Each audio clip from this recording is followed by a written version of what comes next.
follow me down, head into the unknown,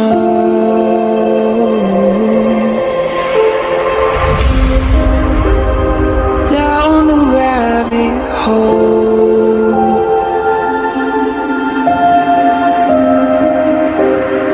where it stops no one knows. We're going down.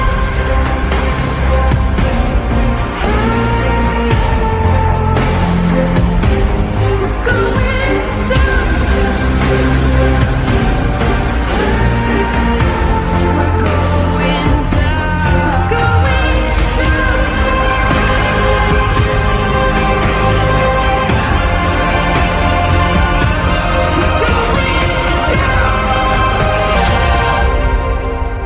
Do you dare to follow me down? Head into the unknown.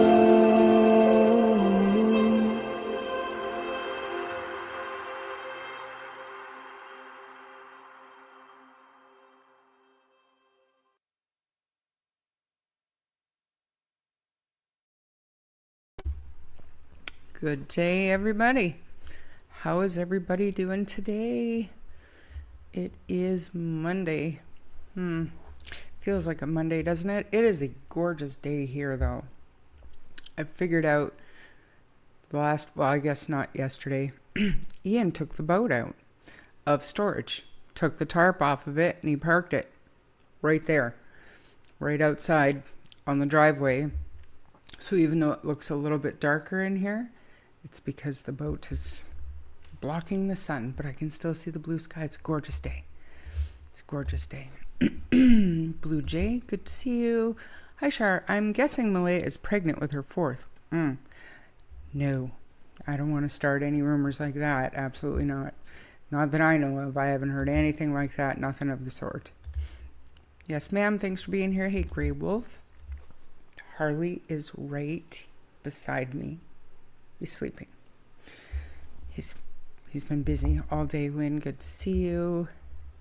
Authorities have determined that Parker was not abducted and are focusing the search in and around Nose Hill Park area.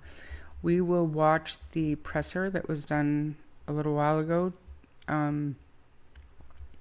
Still searching for Parker, so we'll catch up on that. Hey, Kimber. And Mustang, great to see you today. Hey, Roots. And Angelina, good to see you. Hey, Noni. Donna, good evening. Esther, haven't seen you for a while. Thank you for being here today. TJ's mom, hello. And Sailor, thanks for coming today. Hope you're enjoying your restful, peaceful day.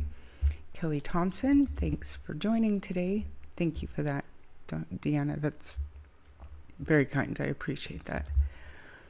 Envision, good to see you. Seaweed, haven't seen you in a chat forever. Thank you for joining chat today. Sesame, hello. I'm happy you could make a live too. It has been a while. Leanne, good to see you. Nessa, good to see you. Happy to catch a live and not on the replay. I am happy too. I love it when you guys can catch me live. Because the whole reason why I'm doing this is so that we can talk in chat, right? You finally got a notification. I did nothing different. So I don't know what's up with YouTube. Maybe it's a thing. I've literally not left my bed all day besides to bath and eat. And then went back to bed. Self-care day. I will try to stay awake for the whole show. Everybody needs a self-care day, and I was like this close to doing the same today, but I don't know. I think I have, it's either a pet peeve or a new fear. Summer's just not long enough. Like, I feel like I need to enjoy these months. However, I think we're really close to making the decision to not work the winter in Alberta this year. Stay tuned, but It's possible you guys might not have to do that again this year. Hey, Daisy May. Hey, Lacey. And Cindy Sperry. I was tagged in a thread on Facebook, and I so appreciate everybody's kind words and nice comments about me. I see it and I appreciate it. But at the same time, and don't take this the wrong way, like I wish stuff like that just wasn't even talked about. You know what I mean? Like, you feed it, it's going to grow. Donna, thank you for being here from New Brunswick and Women Fish. Hello. Darlene Smith, hi. Am I extra glowy today? I don't know.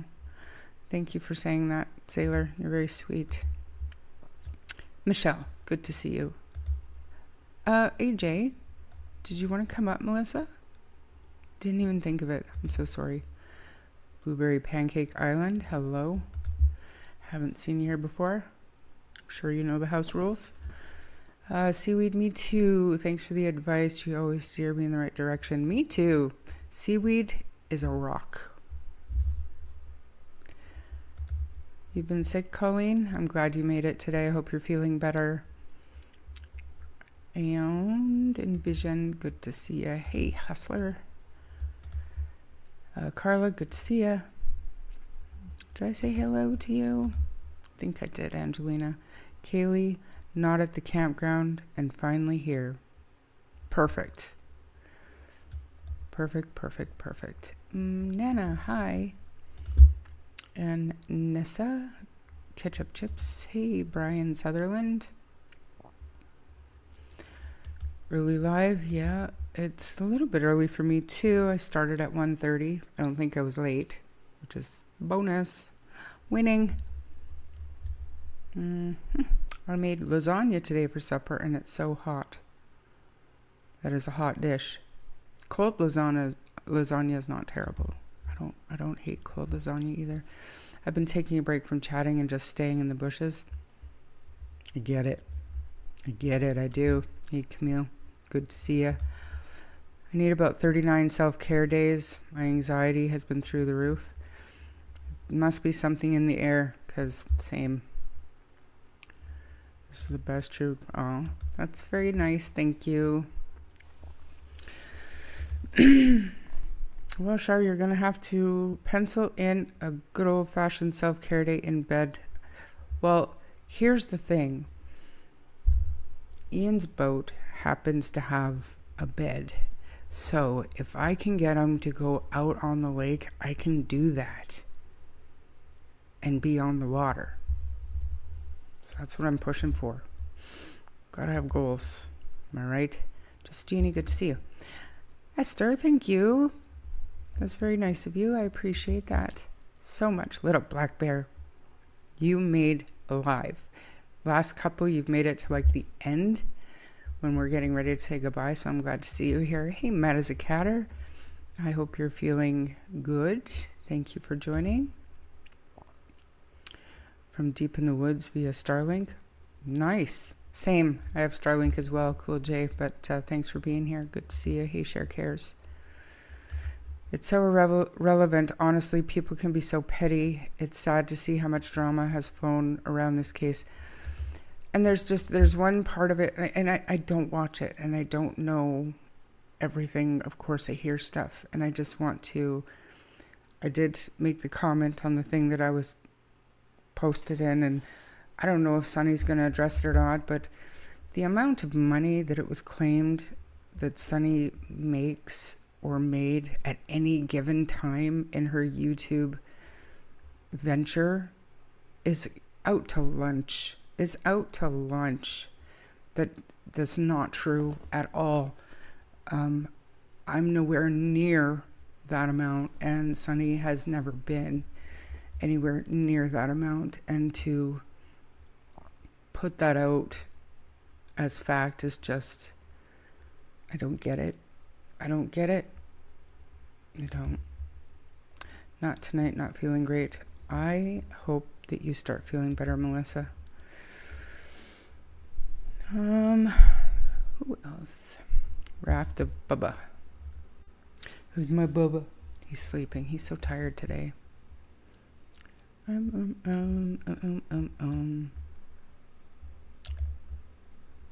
yeah. Oh, is that what the ketchup chips were before? Because that was like an odd. Thank you for that. That's amazing.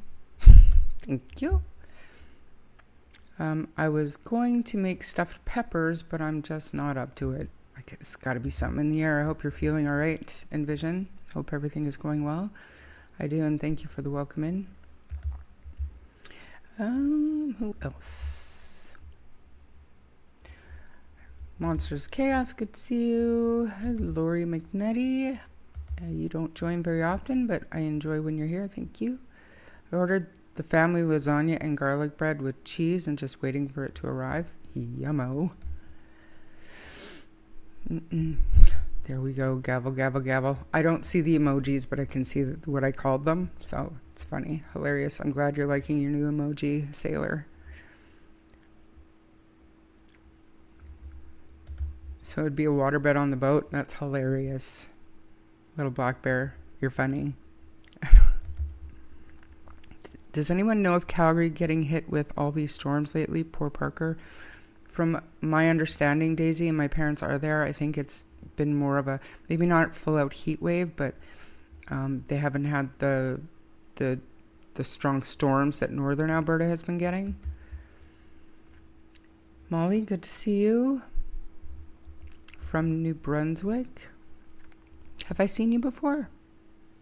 Thank you so much for joining today. And who else? So many searching for Parker. I hope they find him soon. Yeah, me too. Aw, really? I hope you start feeling better. I was shocked she would drag Sunny into this. I wasn't. But, brave. I had chicken dinner. Nice. The house is hotter than hell. That's the thing in the summertime. You want to barbecue or air fry or just stay as far away from your oven as you possibly can. Am I right? Carrie Bailey, thank you. Thank you. Thank you for that. Thank you. Well, I haven't gone into AFib at night since I started new medicine, so that's a major plus. Good to hear. Thank you for updating us.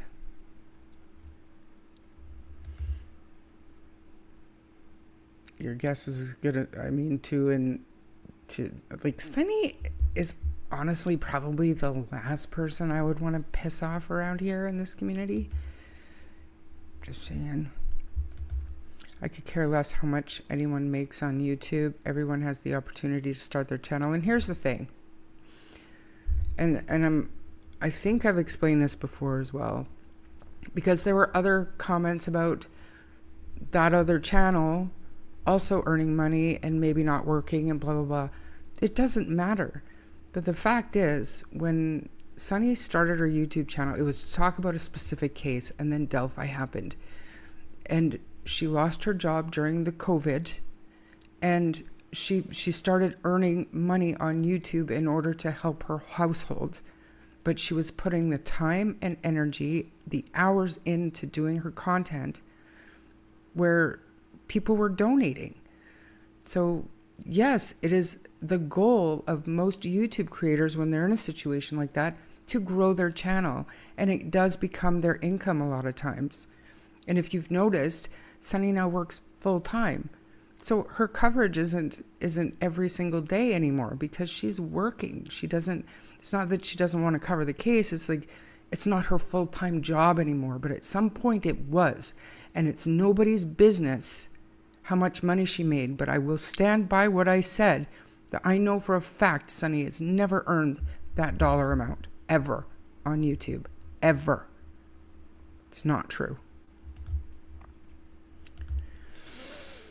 It is work.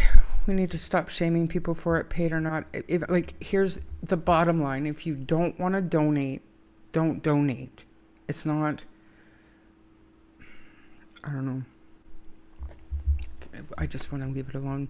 Thank you, Lori. That means a lot. And I do owe everybody a members live. I think we did one early July, so we will do one for August here soon too. Deeza Weeza, good to see you. Yeah, little black bear. Has your nephew been found yet? I don't mean to, but I think a lot of people do wonder and ask. Bernice, good to see you. Anyone that has a YouTube channel and puts out content gives a shit how much they make. It's nobody's business. Well, I mean, Sunny's just not in that space anymore, and she lucked out. She truly did luck out. She may address it, but chances are she won't. Just because she's... Why is she going to put her energy into something that's not true? I told her that I would, speak about it a little bit. But if she chooses to address it, she will. But like I said, probably the last person I'd want to try to throw under the bus, because Sunny will back that bitch up and run you right back over. Miss Bell, his birthday is tomorrow, 74. Wow. Happy birthday, Miss Bell.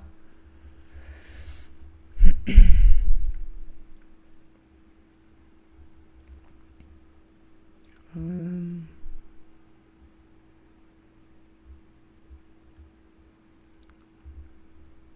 don't know what that means. Polly G, good to see you. I'm not going to put that up.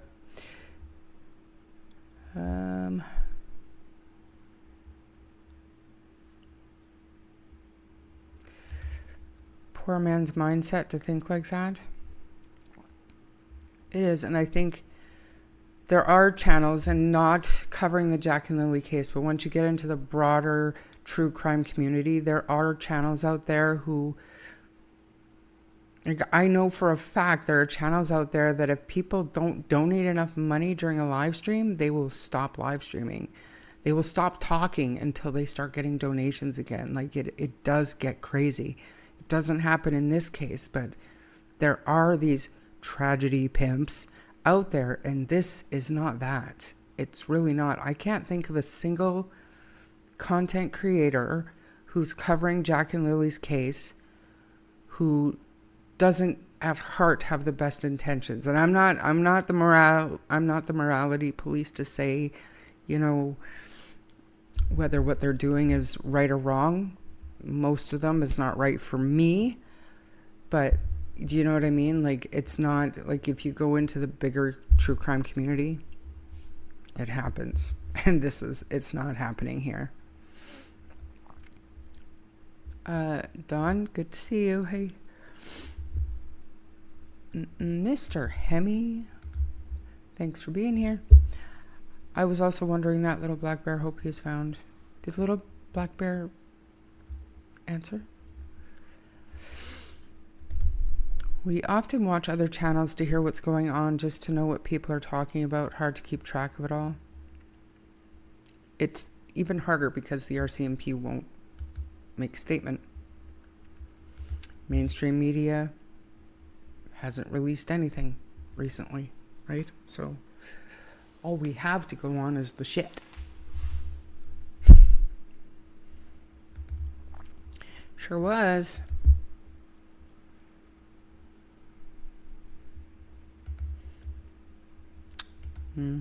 No, he has not been found. The family told me to let the police deal with it and leave it alone. My niece won't even talk to me about her own missing son.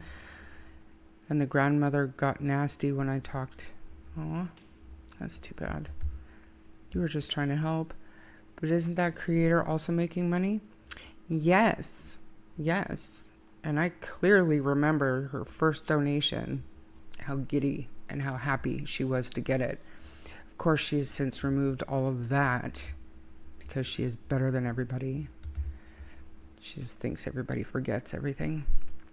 Ernestine, good to see you. Thank you.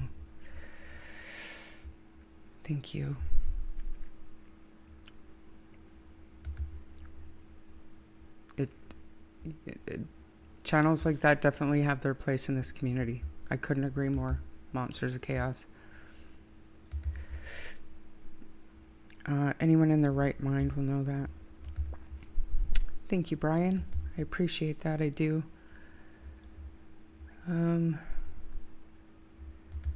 It's very sad when the family doesn't even care about what happened to Christopher. Makes me mad and very sad. I'm not going to pretend to know the situation, but just from the outside looking in, it's just he's kind of disappeared before and they found him, and it was by his own doing, like his own decision. You know what I'm saying, little black bear? So don't be too hard on them. It's got to be stressful and heartbreaking for everybody, including you. So you take care of you, and you know in your heart that you tried. You did everything you could to help find him. Carrie Bailey, good to see you. Hey, Mayflower. Barb.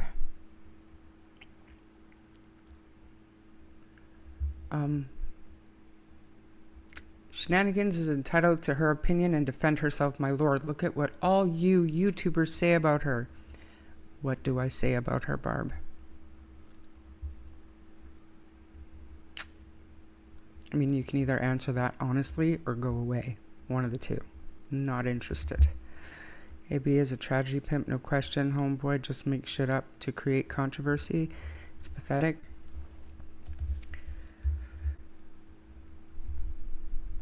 I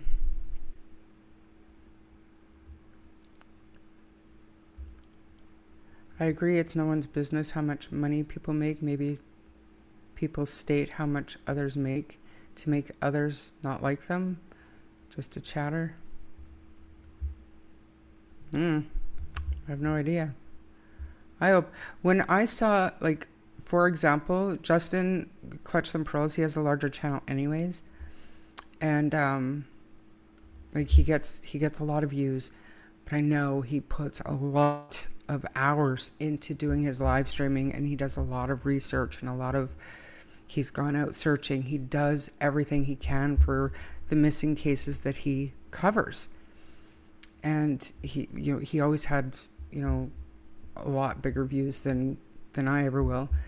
And when Nancy Guthrie started, and I saw his views get up to like I want to say I saw like 98,000 views on a video. I got so excited for him because he puts in so much work. He has taken courses to understand processes better and to know what he's talking about. And he puts in the work, and he puts out money to be able to do the things that he does. So happy for him. So anybody that wants to make that their full-time career, I'll be their biggest fan as long as they do it ethically and responsibly.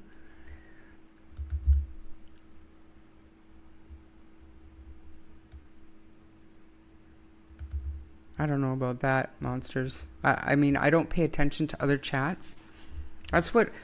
Honestly, that's what I like most about your channel. It saves me from having to go watch the shit for myself. I can just go watch the little clips and read. You know what I'm saying? I so appreciate that. It's not about making money. She has...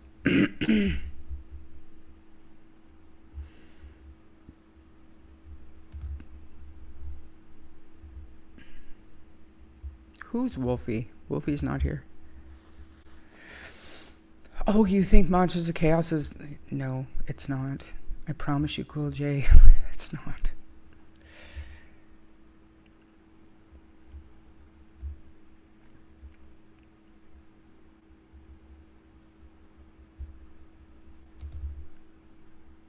Oh, yeah? I'll bet you $100 it wasn't that much money.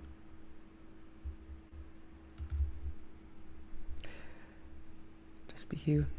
Thank you, Justini. What I like about you and your channel is you can tell that you care about these cases and these children. I do. I don't know about that, Jam. I feel like you could push things over the edge. Mic drop. Thank you for that, Kaylee. That's very kind. I see it's embarrassed for you. Wolfie, are you one of those stand-up walking wolves? Wolfie's not here. No, perhaps Charmaine should read your comments. Yeah, I haven't seen. Angelina, thank you for that. It's very nice of you. I appreciate you.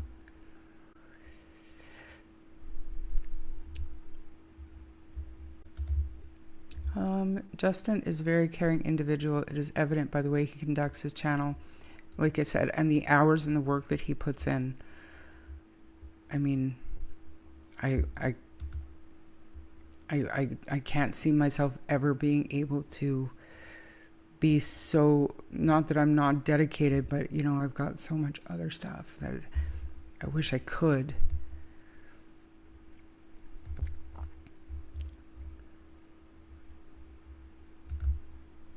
I didn't mean you as in YouTubers. I'm just saying, I think that every single person who is attacked has the right to defend themselves against the attack.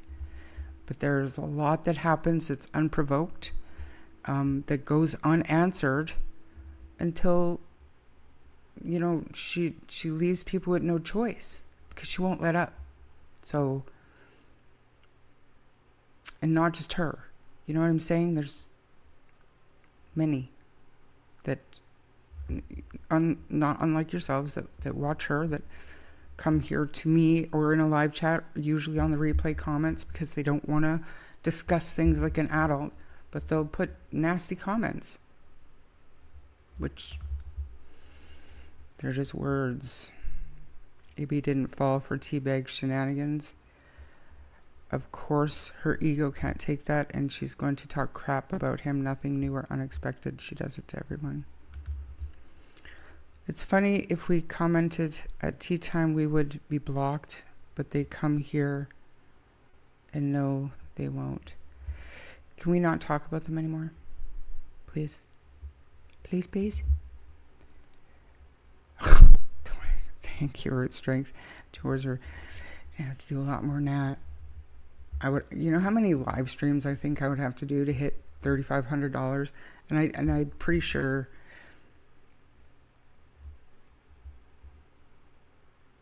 probably about 4 to 5 times what I do right now, I would have to do to even come close to that.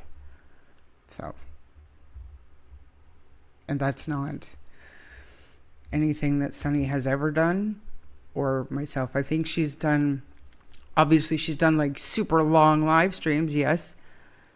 And the most I've ever done is 3 live streams in a day, and that was on May 2nd this year for the 1 year mark. That was 3, but the amount of time, like I don't get it. Like if any YouTuber around like our channel sizes, even like Sunny's, who's much bigger than mine, I would be shocked if she was making that money. I'd be shocked. And actually, I'm not saying I would be shocked, because I talked to her about it this morning and she said it was laughable. She categorically denies making that amount of money. So,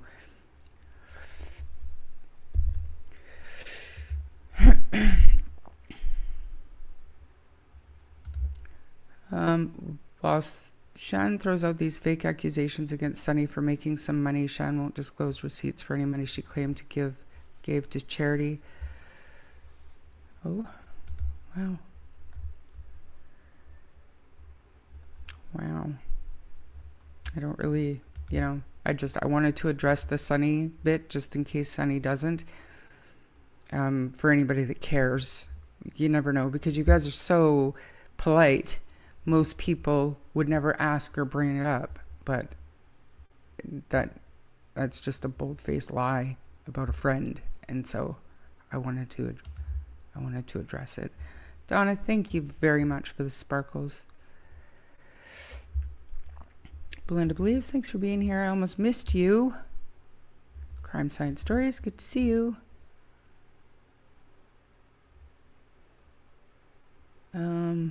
Funny, there are no monsters of blood.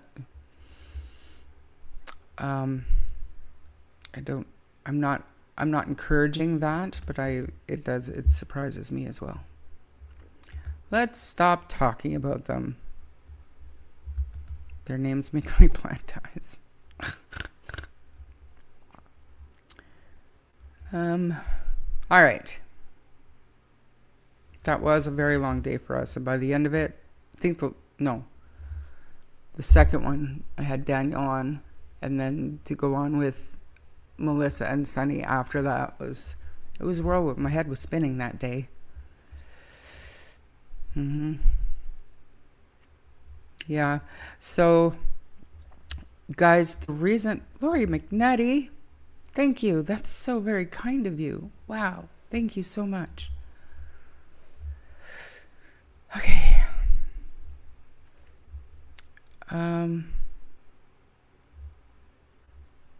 Mods, like, you know what to do with that if it keeps up, right? Okay. So, my thumbnail said sleepovers, breakups, and a mother's absence. What did I mean by that? But then, how's the poll going before we really get started? Because I'm not gonna carry this poll on any longer than I have to. So please hold while I pull up the poll. If you haven't voted, please vote now so that I can end the poll and get into why I even asked such a ridiculous question. What does that have to do with anything, right? Let's talk about it. Everybody vote? How many votes? 85 votes. How many people here? Not everybody voted. That's fine. So I am going to go ahead and end the poll.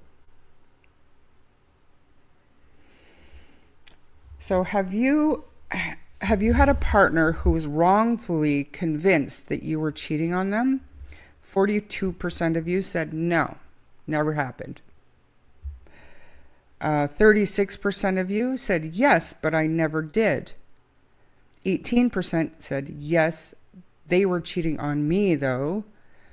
And 4% said yes, and they were right. Meaning that yes, they were right and I was. They had a reason to be suspicious. Why does that matter? Why did I even ask that? I have experience with that. I had my ex of 19 years. I couldn't have a male coworker's name on my phone. Everything, like what I wore, everything I was trying to attract other men, I was cheating. It was constant, and I never did. But I never ever suspected, and still to this day don't suspect that he ever did.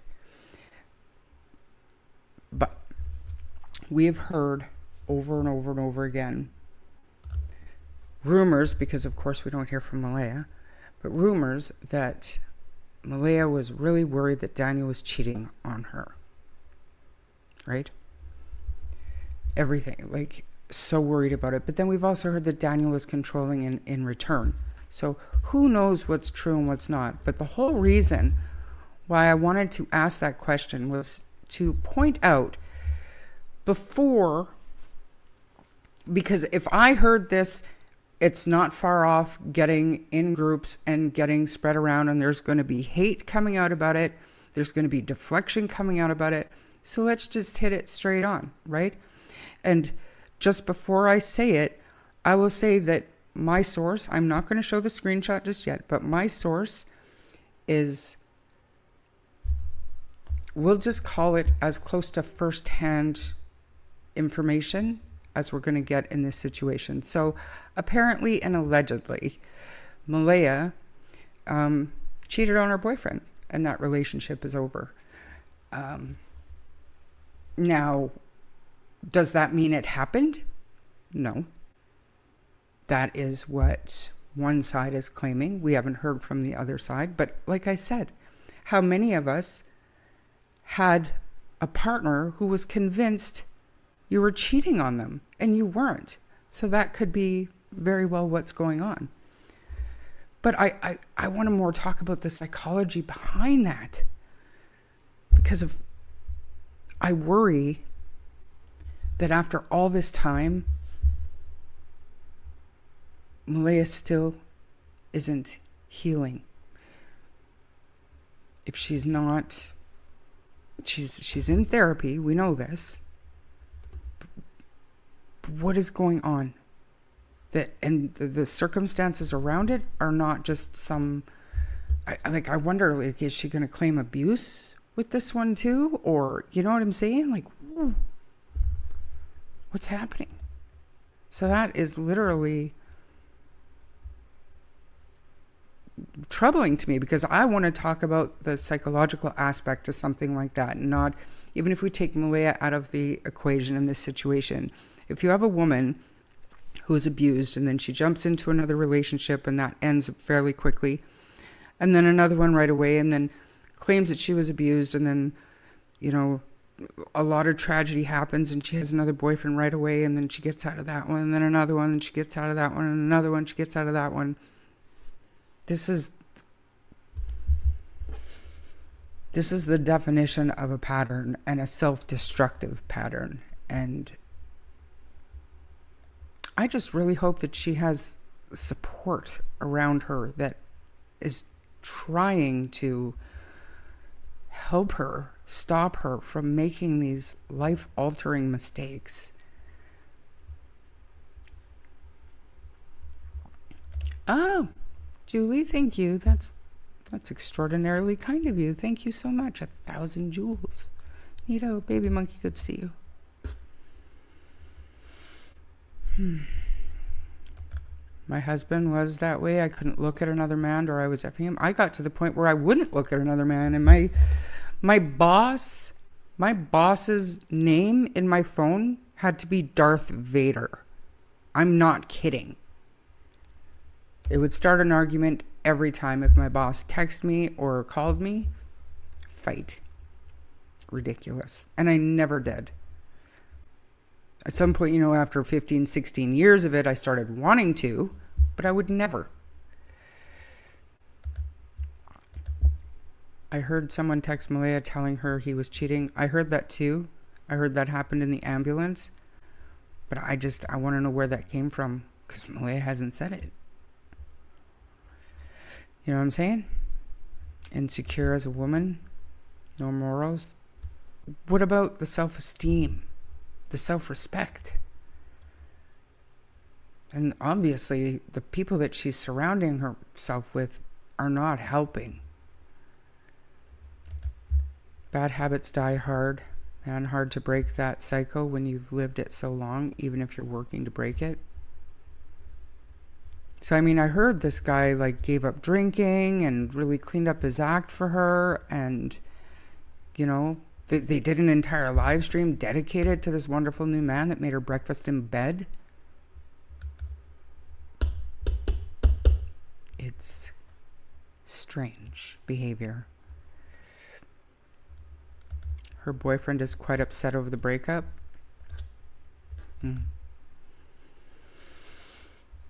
I've seen some of her now ex-boyfriend post. It does seem she has another dude. I wasn't going to go that far with it, but yeah. I think we all saw the same stuff.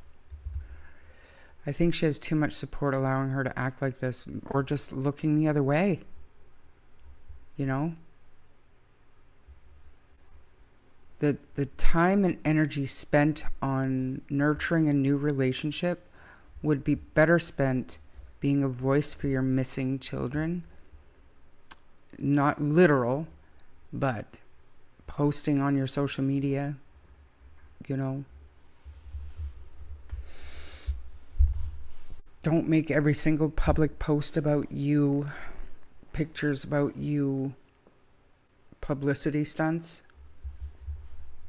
There are better ways to spend your time than soothing yourself on another dick.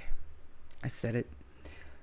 No one holds her accountable. That is the issue. She is coddled, and everyone is walking on eggshells.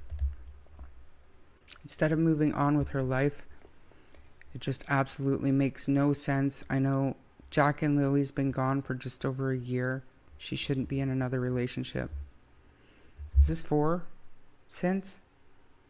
If she's got a new one, right?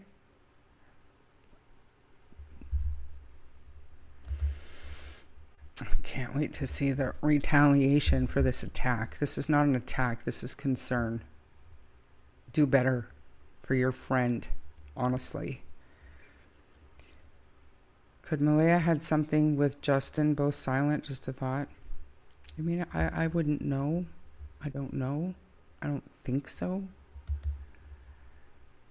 I don't know, but I'm one of those ones that has zero care in the world about Malehya's feelings at all. It's not... Yeah.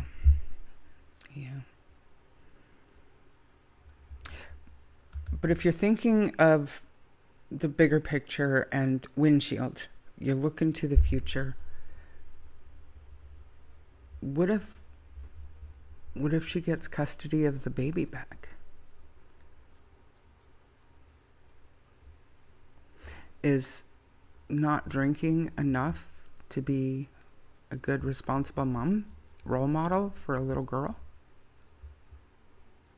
I mean, not in my book, but maybe. Maybe I'm a snob. I don't know.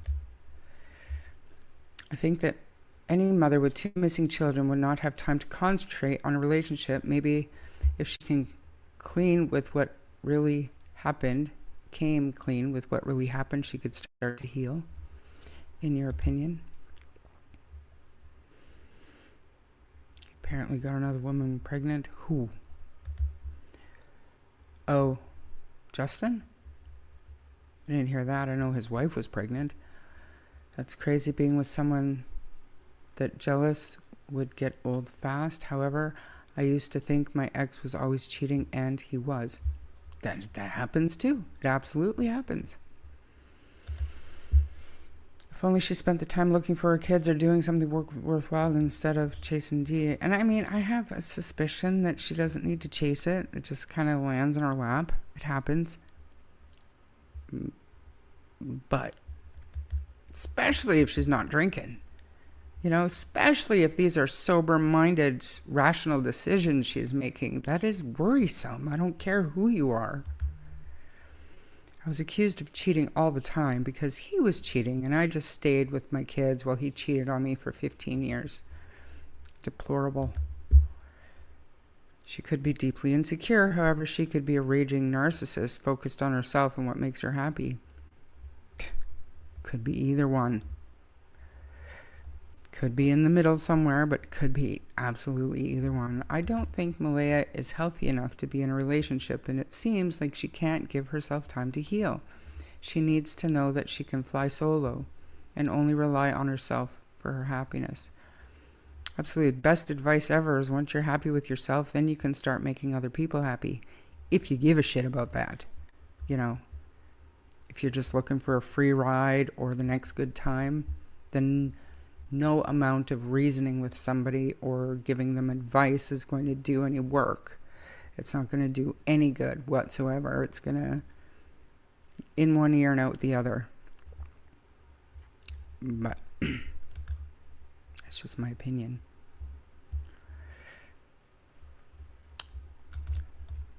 Hello.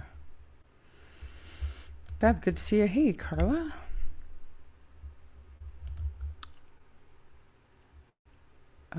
Missed the last live, but watch replay. Here now for this one. Thanks for being here, Bev.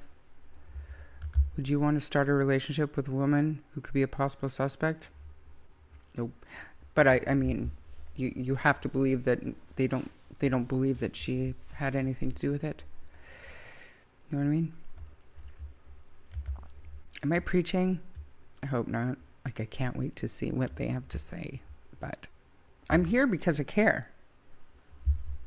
I said, you need to do better for your friend. There's no excuse for this. Sober. A strong woman can survive on her own. It sounds like a good majority of us have done it. It was really nice that Malehya went searching this weekend for someone else. Wow. Yikes, guys. Ernestine, I would if I was looking for 150K. Well, if I was so abused, I would not think I'd be moving from guy to new guy. Never mind missing kids and one in CPS. Defense mechanism to get herself out of whatever shit she got herself into. The Best thing for Malehya to do, in my opinion, is forget about all the men and focus on and concentrate on trying to find Jack and Lilly. Once Jack and Lilly is found, she can move on with her life. My opinion too. Exactly what type of person will she attract while surrounded by chaos and questions? Good question. I don't understand why you're still here. And I was going to ask that later on, Kelly. I don't understand why we are still here for Jack and Lilly, but she never speaks up for them. I just don't get it. And I mean, that I wonder that every day, like, what is it? Is it the lack of engagement from the family, from their biological family, Belinda and Chelsea excluded, that keeps us all here, that keeps us all so invested? Is that what this is? Have we, have we in a way adopted Jack and Lilly to our own little community because they're not getting from their biological family, Belinda and Chelsea excluded? You know what I mean? Is that what keeps us here? I think so. Carla, thank you. That is all done for optics. Don't fall for it. She has people telling her what to. Yeah, but Polly, if that were the case, do you think they would have told her, warned her not to do what she was about to do the other day? Unless she was out by herself? I don't know. How can it be an attack? It's true, or is shenanigan going to say people are talking about Malehya's personal stuff? Meanwhile, it absolutely will, and I can't wait to see it. Possibly got paranoid thinking her new boyfriend was undercover. Yeah, maybe. But there are better ways to break up with somebody, am I wrong?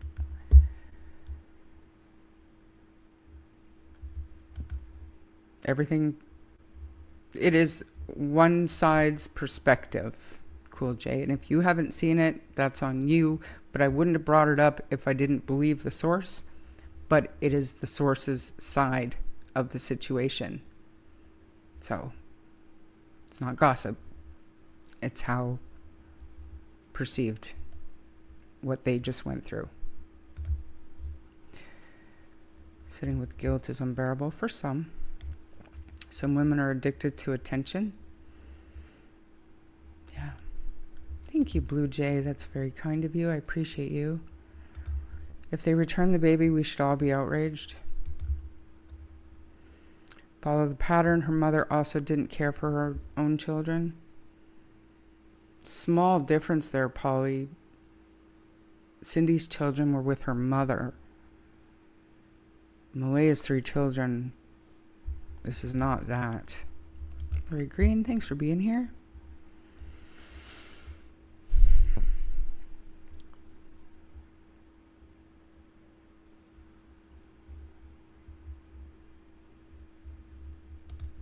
Cool J is discussing, not cussing like you did on T-Bag's chat. I don't know who you're talking to.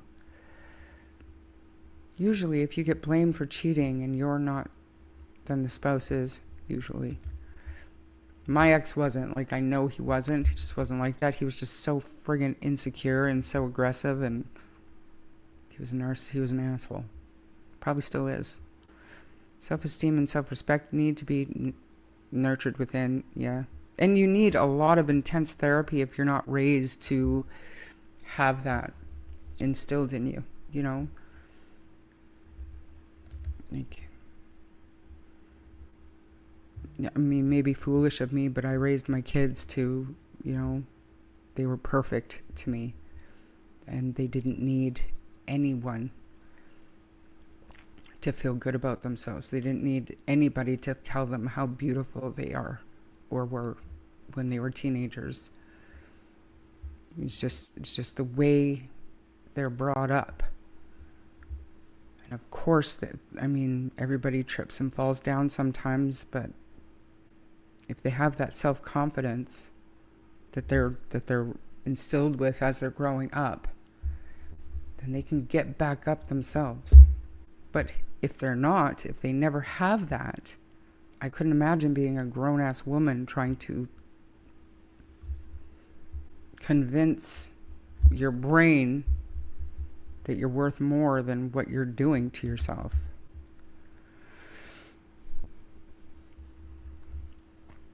Bobby Joe, thank you so much for the sun balloon. Just looking, clouds are covering the blue sky.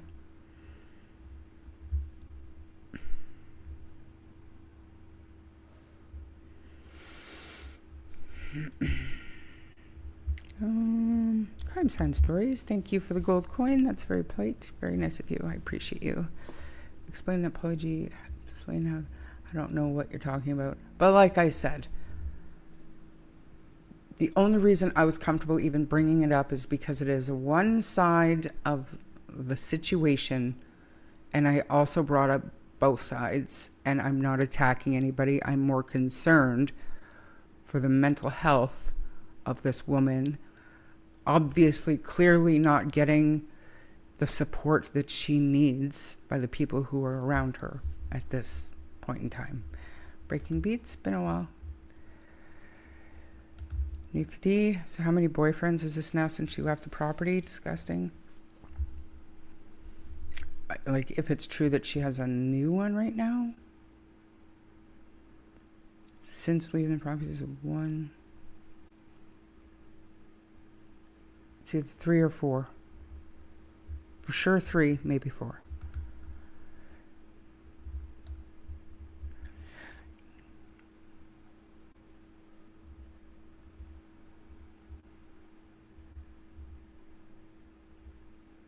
I wish I could argue with that, Ron, but thanks for being here. That's about as mean as I want you to get, though, Ron. Like, please, just, I appreciate you being here. Thank you.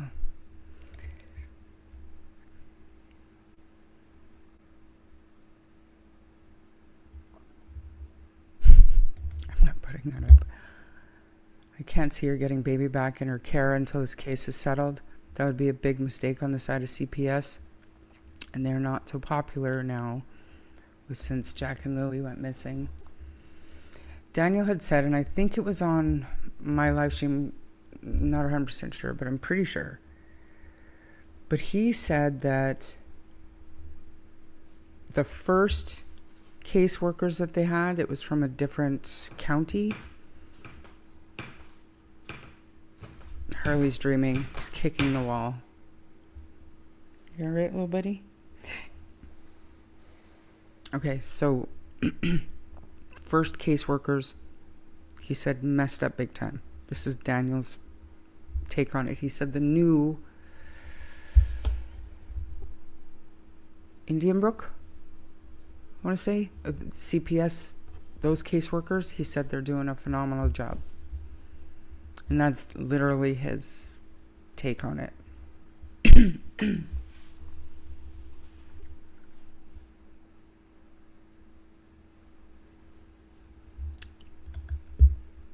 I would say release the burden of truth and work on forgiveness. That's going to take a while. Her coven or sisterhood need to give better advice. Be more supportive for sure. Unless they don't know any better either. There's a twist. But I don't know.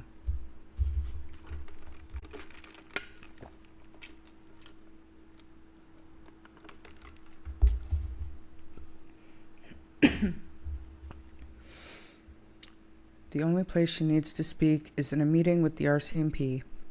Why the hell would she speak public? No, if you're talking about Malehya, I do not think that she should talk publicly. But that wouldn't stop her from using her platforms, her own social media, to post missing persons posters. If she truly wants answers, help be a voice for her children. Cool J. That's my only point.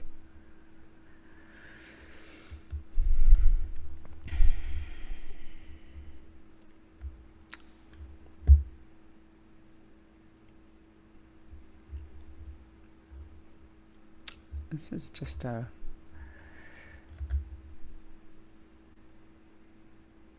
this is incredible, you guys.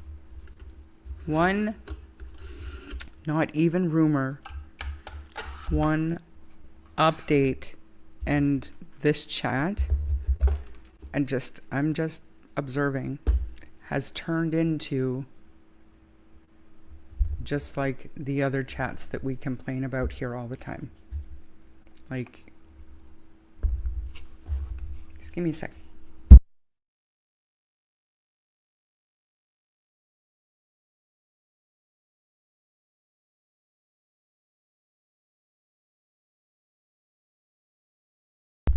Sorry, I thought I was unmuted there. Sister Danny, thank you for that. I appreciate that. I'm going to move on from this one because I'm not going to entertain, because now you see I have to go back and watch the replay, and I have to delete messages that I can only imagine what I'm missing based on what I'm seeing. So I need everybody just to stop. If there's somebody in chat that you don't like, just block each other. But you're not only putting yourself at risk, but you're also putting me and my channel at risk. Okay. And same goes for like Monsters of Chaos, anything like that, Ron Mexico. Anytime that you allow comments or anything, you can be held just as responsible as the people saying it. You're all entitled to your opinion, but just spin your words into a nice way to put it. Maybe with a little bit of reasoning behind it. You know what I'm saying? I mean, it's not ideal, but this is the temperature and what we're dealing with that particular group right now. It's for my own protection and for your own protection. Just passive aggressive always goes a long way. Trust me. She needs to stay away from men and work on herself. How could she get that baby back when she acts as if 2 kids are not missing? I couldn't agree more.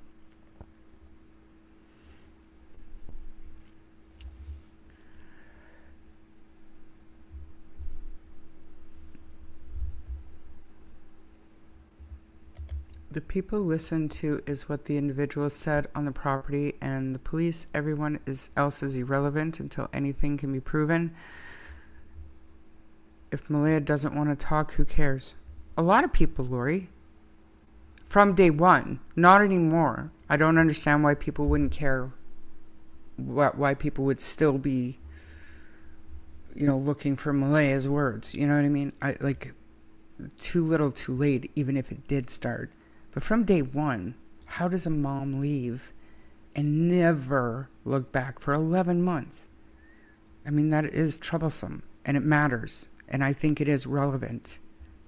Just my opinion.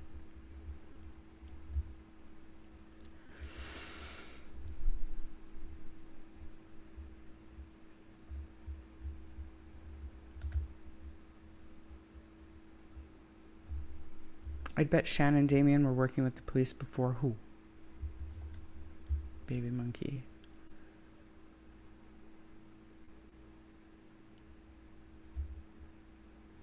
I don't know who you're referring to. Stop the bullcrap, but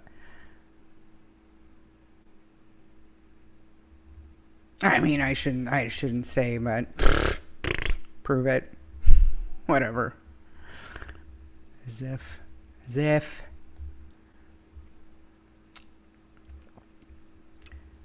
I have to go. I got bitten by a tick. What? You go and take care of yourself. Let's move on to the next one, shall we? Because, yeah, thank you. Doreen, thank you for the 200 sunshine jewels. I appreciate that. That's very nice. Okay, listen, you guys, look. So the other day, unprovoked, like I asked him, what did I ask Daniel?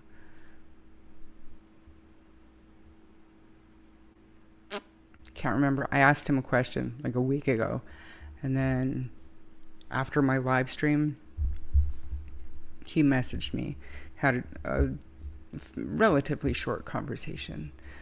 But I remembered, yay for me, Good job, Charmaine. I remember to ask Daniel if the kids had ever gone for a sleepover at the bus driver's house.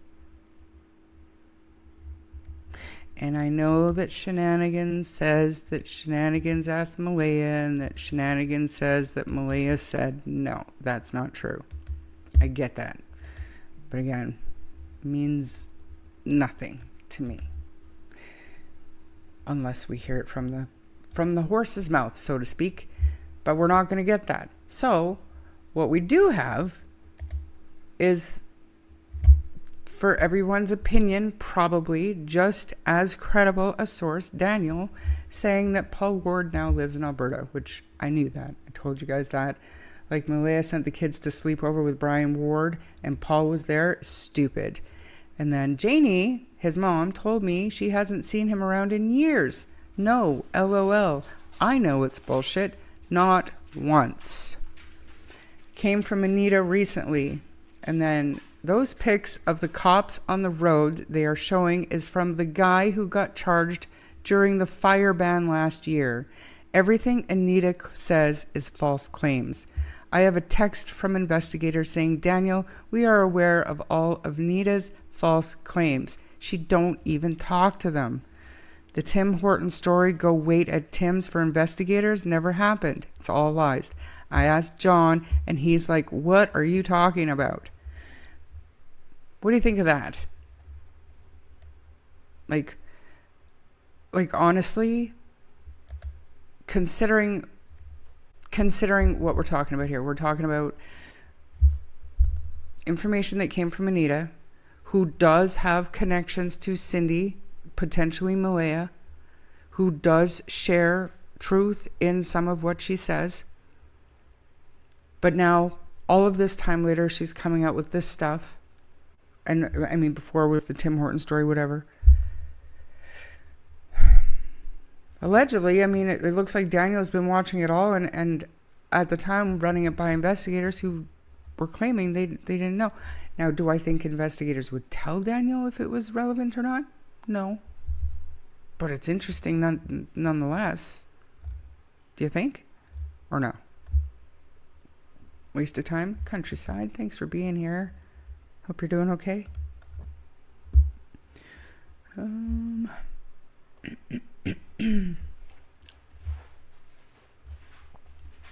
to get to the bottom of chat, you guys. Am I behind?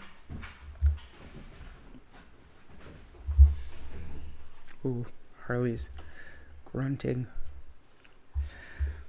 I'll make him big in a minute.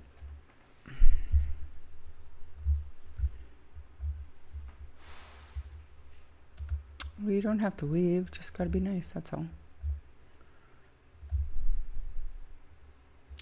I don't want you to go anywhere, Monsters of Chaos.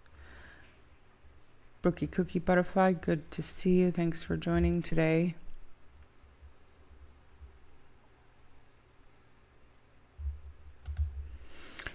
Malehya spoke through Shannon last night. She said it's a lie that she let Lily and Jack sleep over at the bus drivers. Or was she being a ventriloquist? Spoke through Shannon? What does that even mean?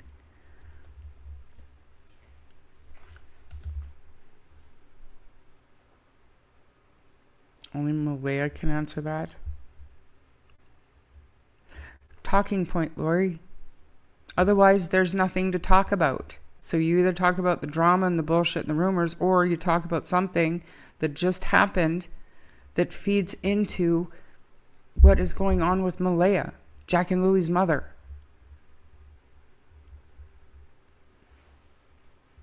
I don't know. I've asked numerous times for people to give me talking points.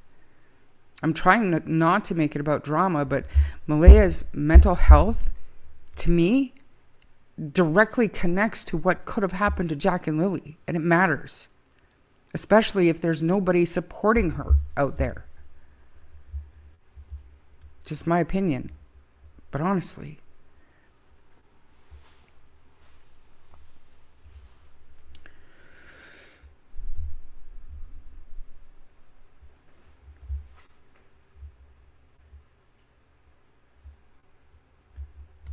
Hashtag Accountability. 2 adults responsible for those children who were marked absent the day they went missing.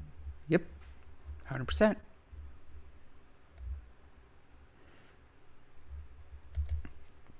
Brian, I couldn't agree with you more. And so, unless I hear it directly from a source who is willing to stand on their word and say, yes, share this information, then I probably won't even bring it up. I was given permission to share this, just not the screenshot with other information in it. So, seaweed, anything apart from hearsay and cat fights. It would be great for a family member just talking about the children and what the kids were like, what fun they had with them. I believe people have tried that with Daniel, and I mean, the conversation always goes sideways. But people didn't want to hear it. They literally, all they care about, for the most part, and this is no shade to anybody specific, they just want to hear Daniel confess to doing something to Jack and Lilly. They want to hear Janie confess to helping Daniel cover it up. And they want Malehya to confess to knowing about everything. Other than that, they're going to be under the microscope and attacked at every turn. Short of those 3 things, honestly.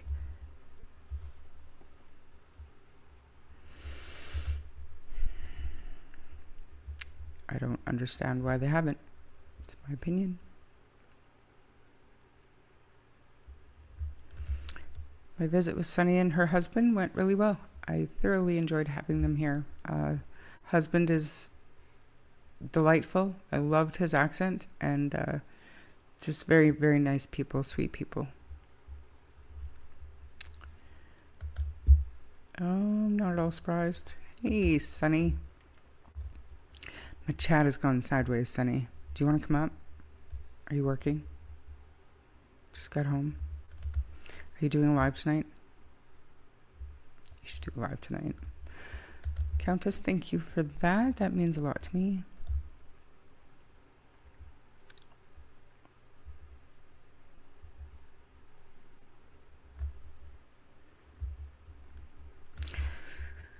I got my fingers and my toes crossed, Brian. But I mean, if the case goes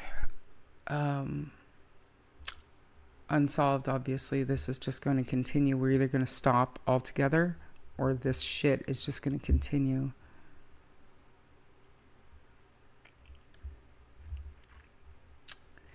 In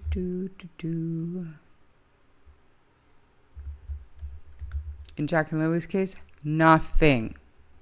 That's the problem. That's the problem. Thanks again for that. That's very nice of you. I appreciate you. I'm going to put that up. Daniel, Malehya, the first to talk is the first to walk. If you have any information, that's good advice. We shouldn't have to depend on people confessing to a crime for it to be solved. I agree. Who's a good boy? Harley is a good boy, and he knows it. He knows it. Ask Sunny how big he is. He's truly big. Like, he doesn't have a filter on. Truth lies with the property and the people on it. Charmaine and Sunny's channels are the only channels I watch besides Hidden in the Fog. That's too bad Sunny never does a live anymore. Don't you have to earn that money, Sunny? I can't even say that with a straight face. Anyway. There's Harley. Chilling like a villain. Sleeping it off. Everybody misses you, Sunny. Okay. I'm super happy to be done with that. Are you? I am. Like, pfft. No, thank you. What a bunch of bullshit. But anyways, in all fairness and all reality, I hope that Malehya starts, don't take this the wrong way, you guys, but starts putting herself first And that doesn't mean satisfying your need to feel wanted by somebody. I don't know if that's what's going on, but all of this bullshit doesn't matter. All of the drama and the crap and the false claims of litigation and bullshit doesn't matter. Don't put your time and energy into that. Put it into yourself. I'm like, literally ask your therapist what that means if you don't get it.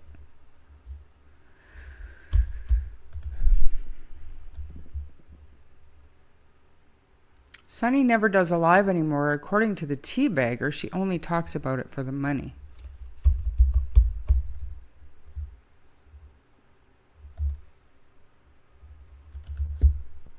I'll do a live soon. How soon? I know what time it is where you're at.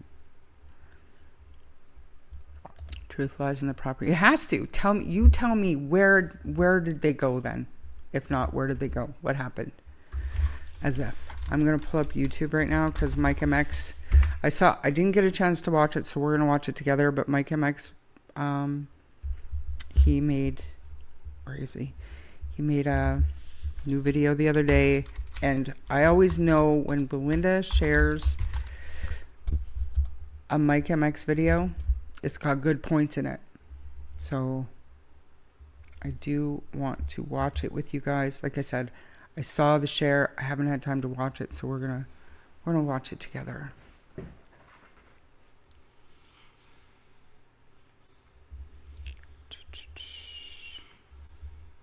Okay. So this, I guess there's two, you guys.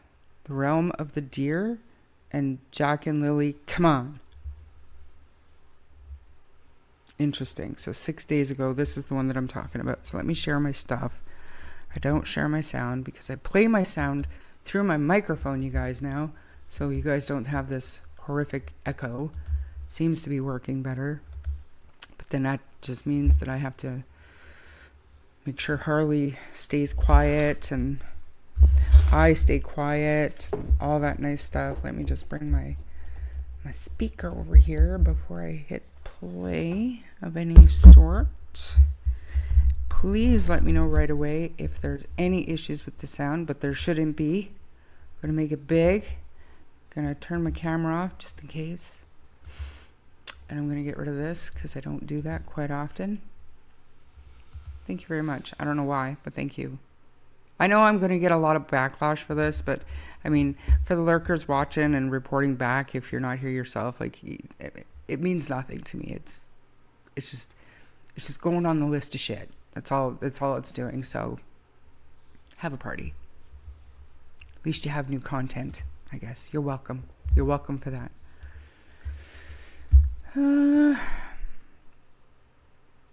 Yes, that's all she knows how to do is blah, blah about people.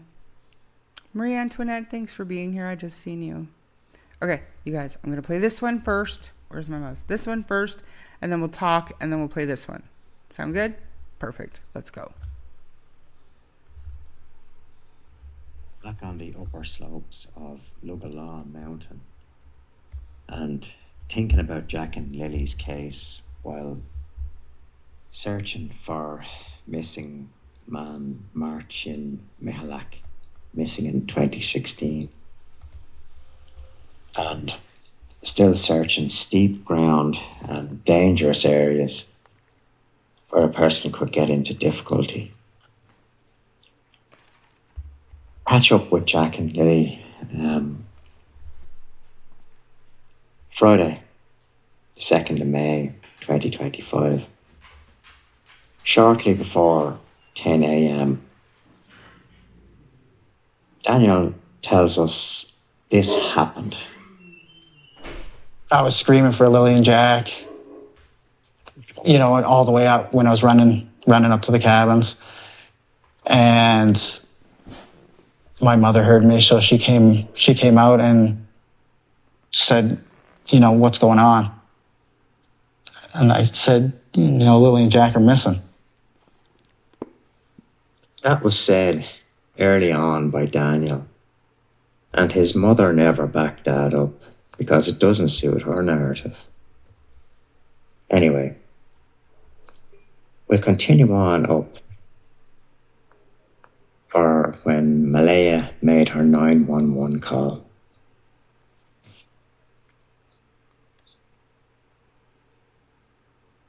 So Malehya has the Wi-Fi turned off and she has started her 911 call with the dispatcher.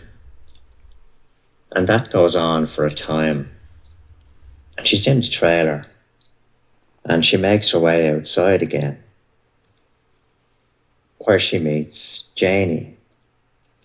And there's apparently very few words between them. And we'll play that here. I said, "What's up?" She said, "Jack and Lilly are missing." I said, "How long?" She said, "About 20 minutes." I closed the door, got my boots on, came out here, ran up in the woods. Hold on there, Janie. Hang on there. Explain this. Where was Janie when her brother called her at 10:19 a.m.? I was out in the yard when he called. And your phone was I think inside that- the RV? Or?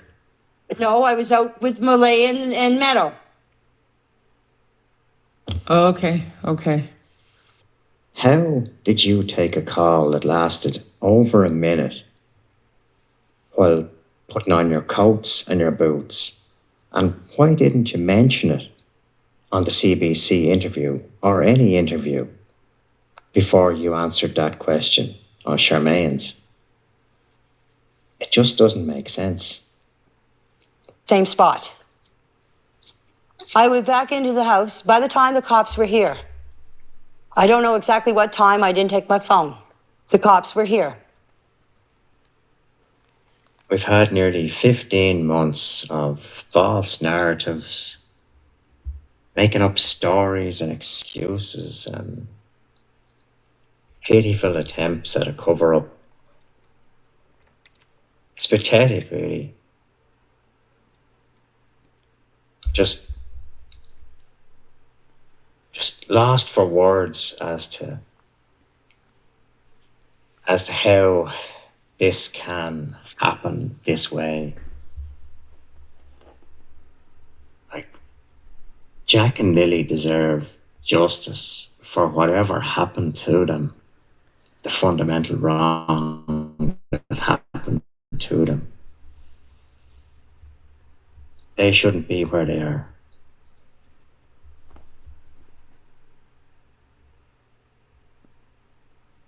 Come on, Janie.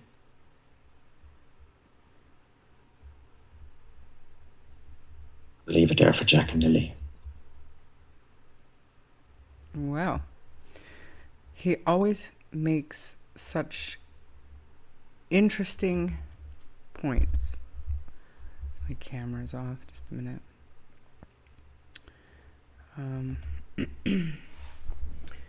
Yeah.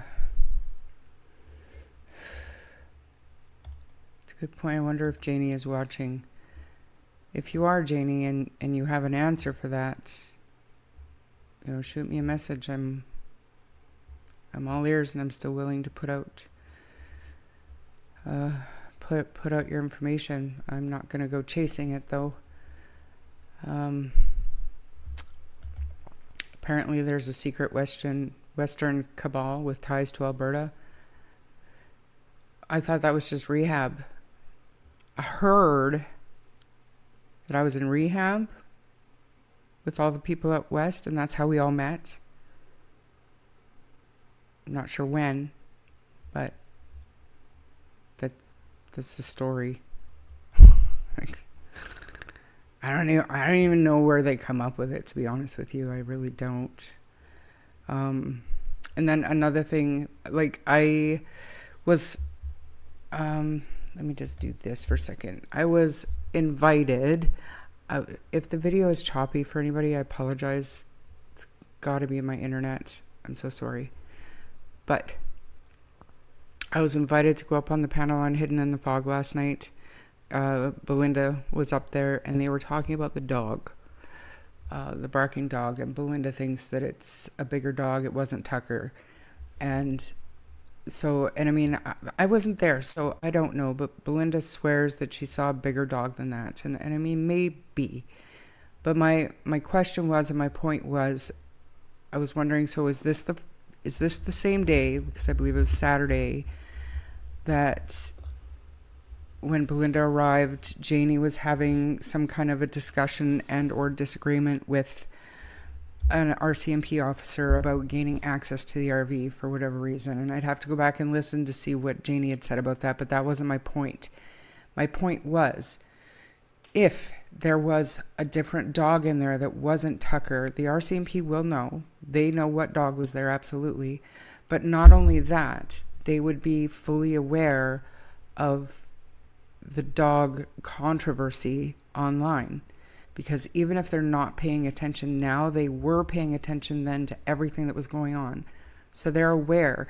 Just say, for argument's sake, that there was a big evil dog in the camper, and for whatever reason, Janie doesn't want to admit it was there. The RCMP would know that, and they would know that they're denying there being another dog there. So even if we want to pick it apart and call Janie a liar or call Belinda delusional, whatever, it doesn't matter, because the RCMP will know exactly what dog was in that RV. Do you know what I'm saying? So at that point, it comes out of our realm to know for sure. And it's in evidence if it's of evidentiary value. That's just how I see it. And that was my, not an argument last night, but that was just my point. Like, it's not that I don't believe Belinda. It's that if she's misremembering, or if it was Tucker just at a bad angle, whatever, whatnot, the RCMP would know that. But if it was a bigger dog, and Janie's out here saying, no, it wasn't, the RCMP will know what dog was in that RV. So is it up to us to figure out what's true and what's not at that point? I don't know. Captain Injustice, thank you for being here. Have a great night. I always take up for you when some people start talking you down. They got no right to doing that. Everybody has their opinion, Bonnie, and I so appreciate everybody that takes up for me elsewhere. I would prefer, not that I do truly appreciate it. It means the world to me, it does. But I would prefer if people try to shut down all of the bullshit, not just the stuff about me. By asking, prove it. You want to say stuff like that, then show your receipts. I mean, they clearly have no problem showing screenshots of private conversations or playing recordings of phone calls that they swore weren't being recorded to multiple people, between multiple people. So if they have receipts, they should show them. If not, you shut it down. And then put everything in context. If you want to be credible and believable, put it in context. And if you're protecting a source or protecting somebody's dignity, that's different.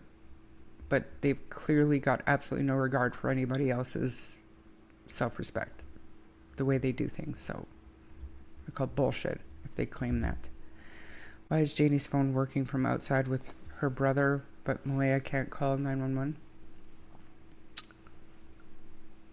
Daniel said that as long as they're hooked up to Wi-Fi, they can call anybody they want to.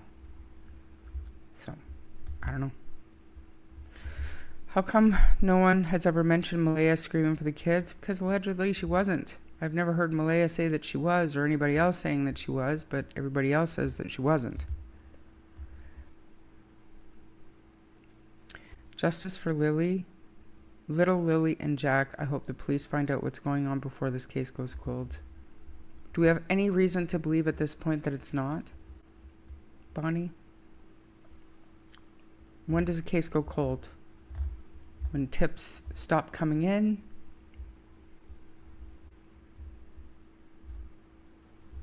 And what was the last we heard? They need verifiable, factual information. How are we supposed to do that when we're literally breathing in bullshit on the daily? So I hate to say it, but it's quite possible that it is at least chilling right now.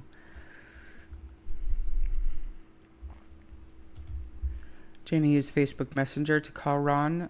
911 had to be called over the cell network. Okay. He definitely does. And yeah, I noticed he's got a hairy arm. That just means he's grown up. I always wonder that also. Shake my head, scratching my head. Yeah. Then, because no one was screaming for the kids until the RCMP showed up, and then they were doing it for show.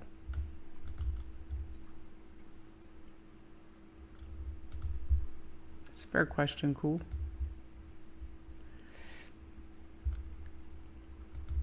Is it because Shenanigans said Malehya said that? Because she was the only one that was there. When Janie showed her call history with Ron, it was in Messenger. Yep, you're right.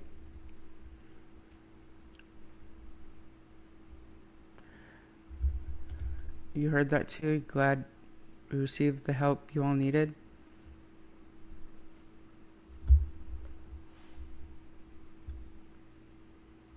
I don't even know what to say about it.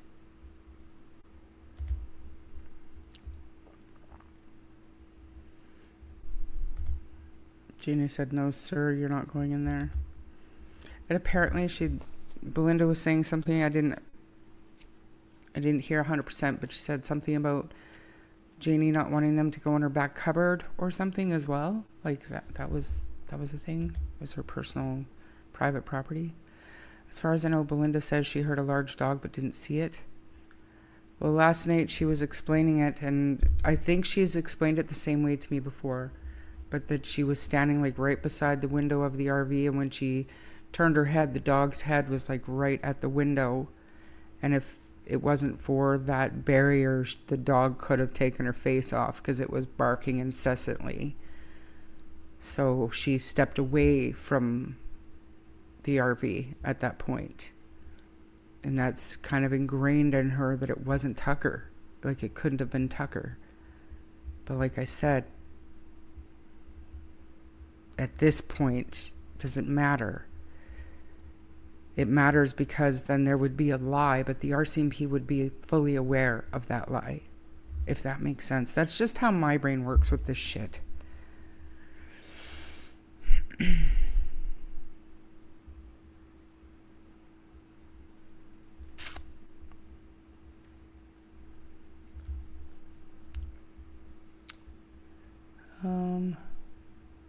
All Belinda was saying was the dog barked the whole time and it had a big mouth and she felt bad for the dog. She wasn't claiming the dog did anything. Fair. That's true. I mean, in my opinion, it doesn't really matter about the dog anyways. It's about Jack and Lilly. I love Belinda and I hope Belinda as well.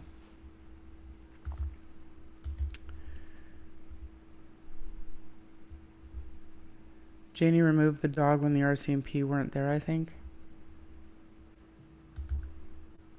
Yeah, but Belinda, no. No. Because Belinda got there and she was standing near the RV and she overheard this exchange. And then she saw the dog. So the RCMP were right there, literally. From the way I understand it. Chelsea was there too. They were both talking about it in Ninchi's chat, and from what I remember, they didn't see the dog but heard barking. Last night it was not that. But I don't know how TikTok works. I don't think that you can watch a replay of a TikTok live, so I can't prove it. But I'm pretty sure she said that she turned and the dog's face was like right here, to the point where she felt like she had to move back. So, I don't know if the RCMP know what dog was in her trailer. She didn't let them in. They didn't get in until Sunday or Monday. But they would have seen that same dog. If Belinda saw it, they would have saw it. Like, even through the window. You know what I mean? Did they take note of it? I don't know. Is it possible Daniel's dad didn't come with his dog? He has pit bulls. Maybe just threw him. It's possible. Anything is possible.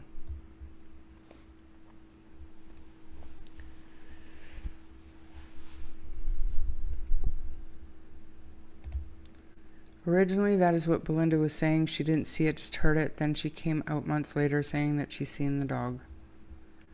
Justin crying uncontrollably. This case isn't going cold. Ain't going cold. Sorry. Depends on what they're getting for tips. I don't get it. Why wouldn't she let them in? All she had to do was go get the leash and bring the dog or out the dogs. Yeah.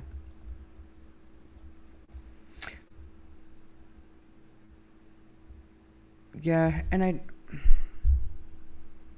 I see both sides of that, though. You see, if you're not used to or familiar, and I don't know if they are or not, but if you're not used to or familiar with police and what they're doing there, or what the implications could be if they find something, like maybe she had native cigarettes in there.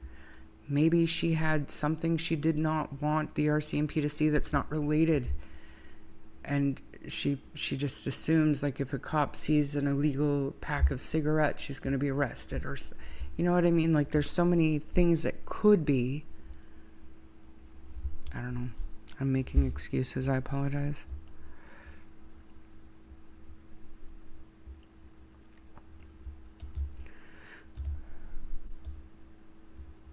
No, there's not, Jam. Stop it. If you don't have permission to go into a residence, then you need a search warrant. You need probable cause to get a judge to grant a search warrant. Otherwise, anything you find in there is not admissible. So, unless you think somebody's in imminent danger. There was no reason to believe that then.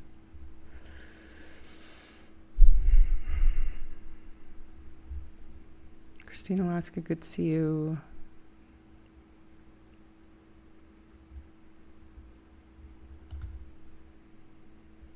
Had they have found anything, it would be trash, right? I mean, I guess they could just go in, but why would they?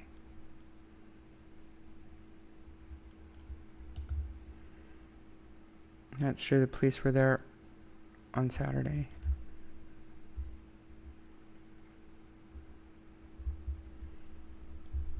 So, I agree with you, Baby Monkey. So why did Belinda ask Durwood what type of dog Janie had and then said no, it was a big dog's bark? You'd have to ask Belinda. What the fuck? There are dozens of cold cases in Nova Scotia, and there's no reason to think this is any different. By all accounts, the police have no clue what happened and no suspects of foul play. Cool J, what you're stating is incorrect information. The RCMP and SNR got into Janie's trailer 3 times on Friday, 3 times on Saturday, and no search warrant was needed.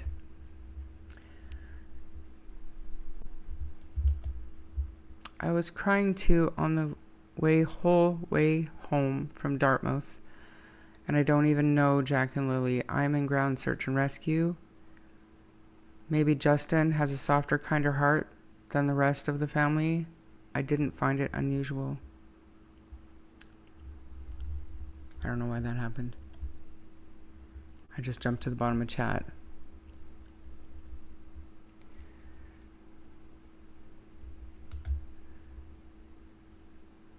Janie is not the best source from my memory. When asked if she allowed the RCMP in, she said yes. SNR was in 3 times. Belinda, is Belinda here? Hey, oh, hey, Belinda. You didn't say that way back. You asked Durwood what size of dog Janie had, and he described it. You said no, it was a big dog's bark. You didn't say you seen its mouth. I don't remember that. They never searched on Saturday. They came back on Sunday.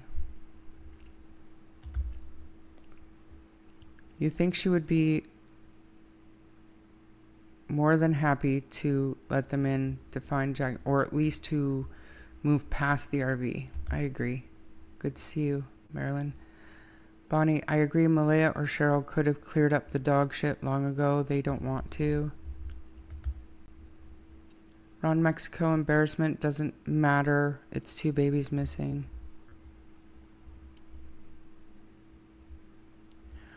You're beautiful inside and out. Everybody's saying hi to Belinda. Or her trailer could have been messy as hell. Maybe. Okay, but she knew they weren't in the trailer, so how does that change anything? I thought I told Sunny, but I guess I didn't. I heard the dog all say and saw a large mouth. She let them in.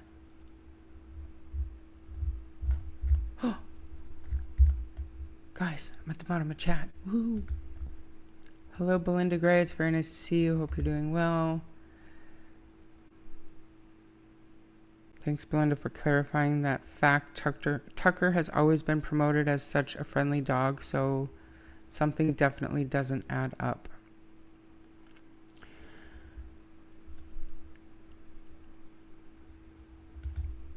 Some people find it very intrusive, especially if they don't understand why they're there, what they're doing, what they're looking for. Most times, like, if they're looking for missing children, and use the illegal cigarette thing as an example.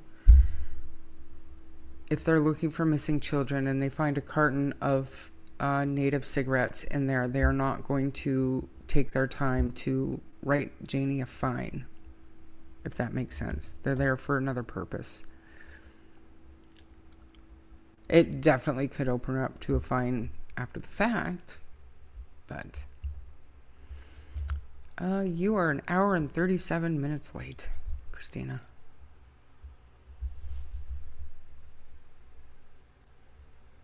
And I thought Malehya took the dog out so they could go in on Saturday. I remember something like that, Lori. Yeah, you're right. Cool, Jay, that is exactly what she said to me. Her memory is bang on, or anything I have asked her.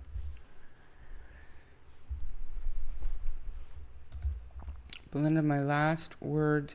You were talking with Durwood on Sunny's live call-in, and you didn't say it, but I will leave it there. It has been a long time, and there is something to be said for emotional stress and how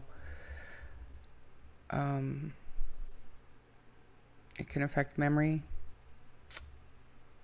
And we've talked many, many times about how, you know, the evolution of time, and as information comes out, sometimes certain information can kind of infiltrate your brain and make you think that a real memory or like a thought or a rumor or something is a real memory, you know, and it can happen over time. And I mean, the time is here. Back I go to the beginning. Have fun. Michelle, look in the documents. RCMP didn't get in there until Sunday. SNR got in on Friday. That's because she done something to Jack and Lilly, and she don't deserve to have baby back. You must be behind. Good to see you. Yeah. I mean, it's just, you know, stories and whatever. There were a lot of people that saw the same information that I did, so we just had a discussion over Malehya, possible ex-boyfriend and potential new boyfriend-ish. Took you for a walk with me? Oh, good. I'm exhausted. Whew, thanks for that. I was low on my steps today. In my opinion, Janie used the dog as an excuse for them not to search. They searched on Sunday. It kind of speaks to innocence, honestly, because they could all have cleaned up their place and the property, so it shows it was all in an instant. I tend to agree with that. There are a lot of people that think that this was a well planned out and perfectly executed crime. that everything was cleaned up before the RCMP were even called. And I don't see that. I don't. And the RCMP, say what you will, they're not stupid. I don't want to say that too many times, but they're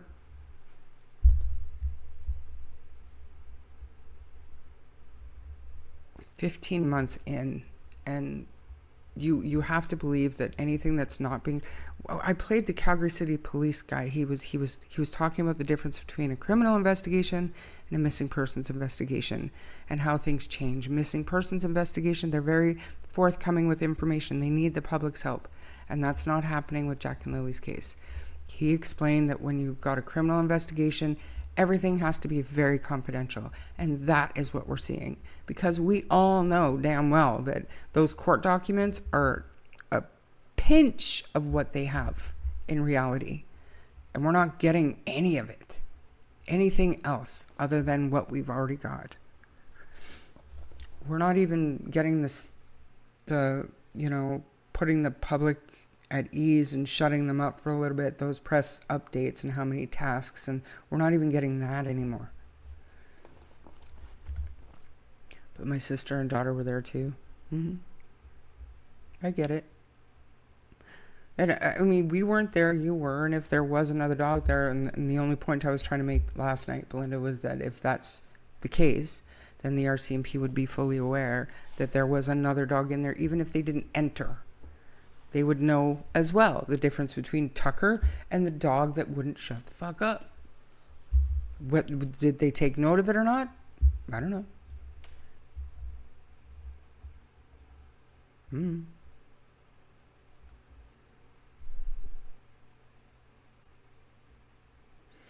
I think it might be a good idea to have an independent look at how the case was handled and what evidence shows.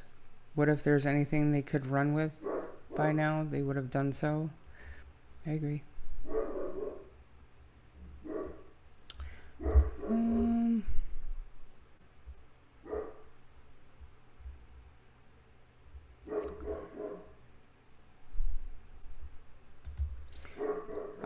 Sorry about Harley, you guys.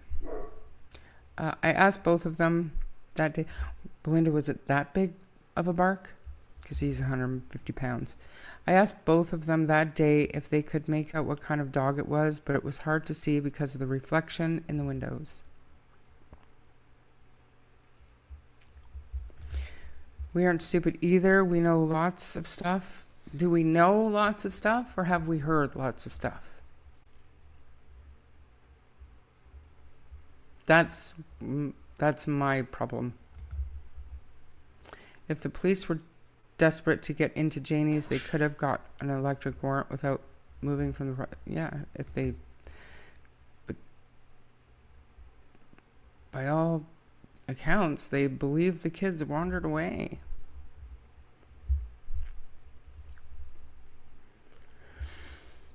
Budette's game, it's good to see you.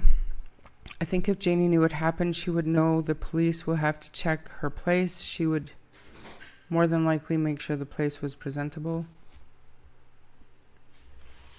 I think cooperation would have been first on their priority list had Janie known anything. I agree with that. RCMP lack a lot. In my opinion, they missed out in the beginning. Huge. I think something happened Thursday afternoon and they spent until Friday morning covering it up. No offense to anybody, but I think you give them way too much credit. No, they didn't have time to clean up because Malehya called 911. She wasn't supposed to do that. My brother is an officer, and I still feel the same. All right, I want to move on to the next Mike MX video because Harley's going to break down the door if I don't. And we will continue this chat when we're done. We got some pretty key shit. Everything they did, their polygraph results, witness accounts, right. Some, Ron. Some. Nowhere near all. The documents are from last July, 13 months of investigation. Since that, we have no info from. Also, if she was trying to hide anything, how could she? I think people forget the amount of people there all over the place. And I feel the same way about the blanket. It couldn't have been in that garbage bag Friday morning. It had to have been removed from that garbage bag before everybody arrived, if that's what happened. Because according to Daniel and Janie, Malehya's family never left the trailer, and there were searchers and RCMP crawling all over that property for basically 6 straight days. So how did whoever get the blanket out of there without being seen? Didn't happen. I don't think. What's the matter with Harley? I told you guys about the bear, right? I haven't seen it back, but it probably smells stuff.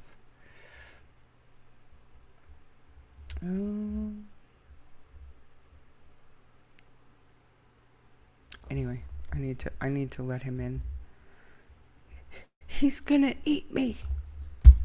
Just kidding. I say stuff like that, but he would never. He loves his mom. All right, this should still be the same thing. Where the heck did it go? Mike MX? Oh, never mind. Duh.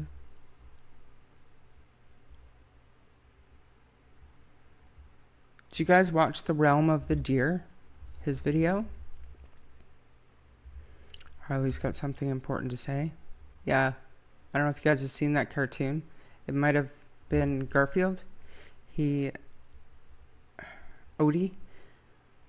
he had little bubbles when he was barking, and his human thoughts were in bubbles, and he's barking, and his thoughts were my yard, my yard, my yard, my yard. It's hilarious.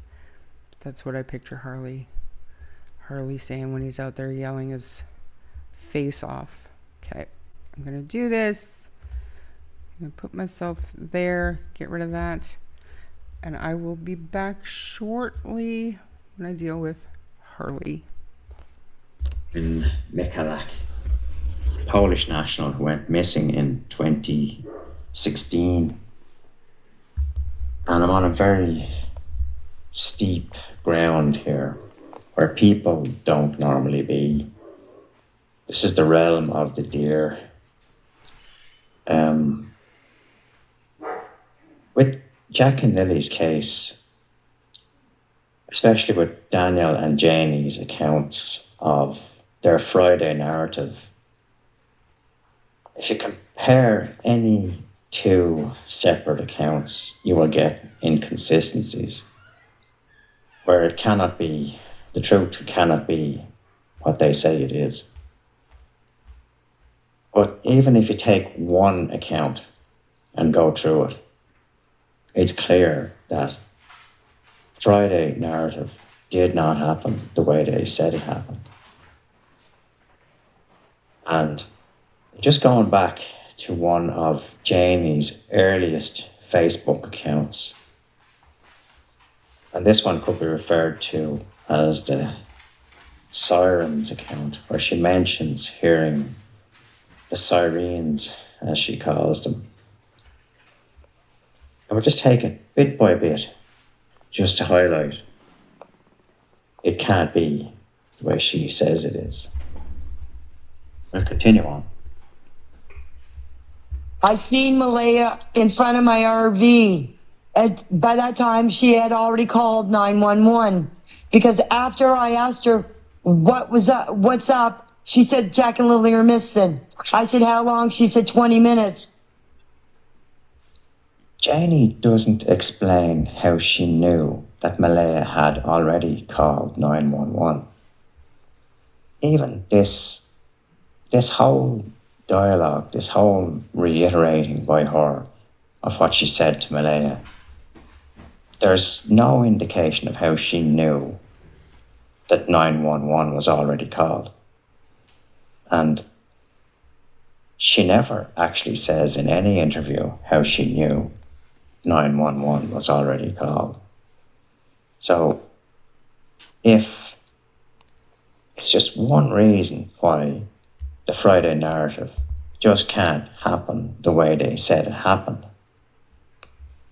Because if it happened the way they said it happened, at the very, very least, there's missing dialogue. Because these people aren't telepathic. They can't read each other's minds. Anyway, we'll continue on. I get back in here, got my boots on, went up in the woods. By the time I get up to almost the old road, I could hear the sirens of the RCMP coming.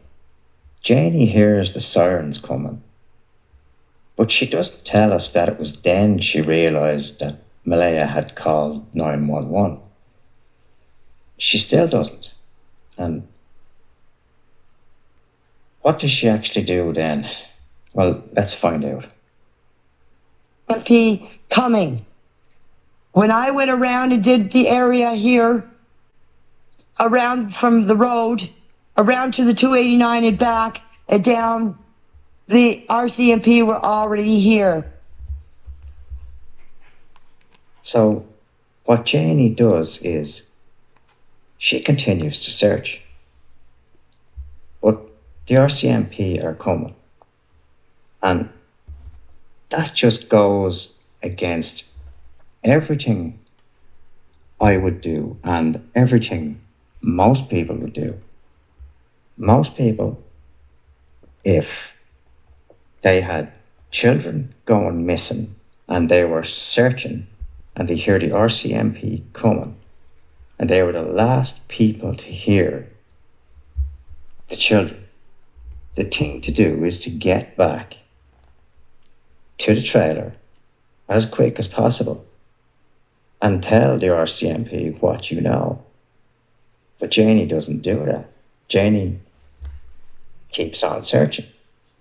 Janie doesn't even take the shortcut back towards the trailer. She continues down the old road, comes out on the 289 and goes back up into the house area that way. It's just not the done thing. Think about that. And what she doesn't mention is that she met Daniel up there. She forgot all about that. And Daniel had already drove down. He had already drove up and drove down that old back road, if that ever happened at all. So she walks down where he's after looking already, taking the long way around back to the house. It actually beggars belief. And I don't believe, for the longest time, I have not believed the majority of what she says or he says. I'll continue on. I'd love to know what the RCMP's plan is for Daniel. Like, at the minute, he's facing separate charges. And, like, is there a plan to get him incarcerated? Because, like, if he ends up incarcerated, he could end up like Ian Huntley. There's a big chance of that. There's better ways, and I just wish they would move on their other avenues. Like, the RCMP has a golden opportunity with Janie, and I've highlighted that before. And it seems the obvious thing to do.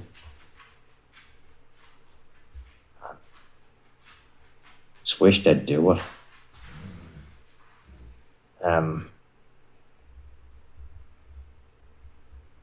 I'll continue on.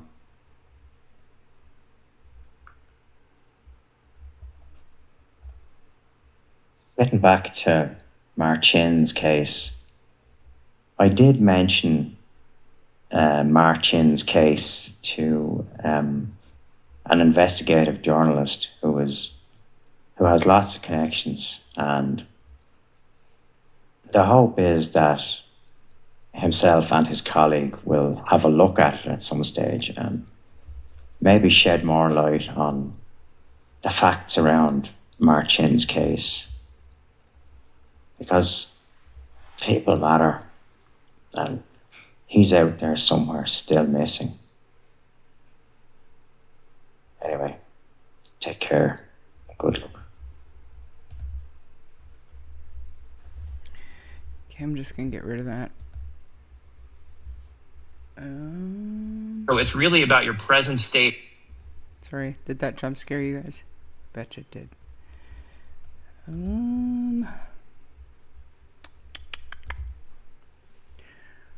Real quick. There was a couple of things you guys were talking about. They didn't come back to the trailer after Janie kicked them off the property.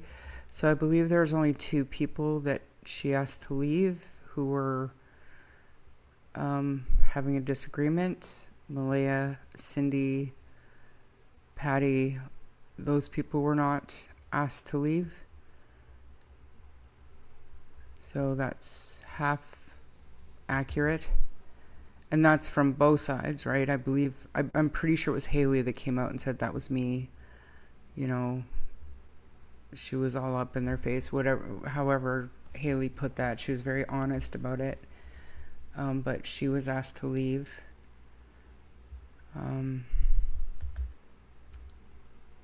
They had to leave the property, not the area. They could have still looked for the kids and probably should have.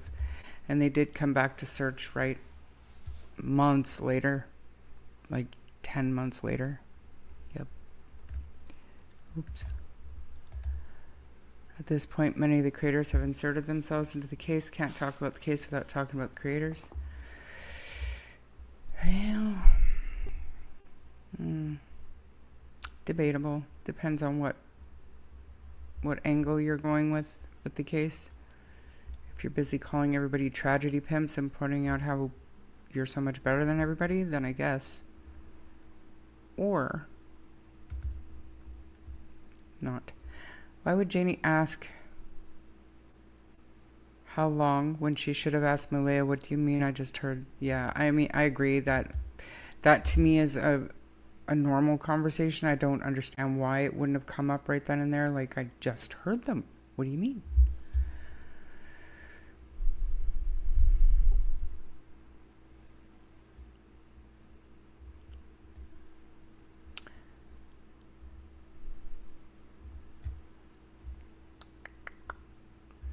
Just looking.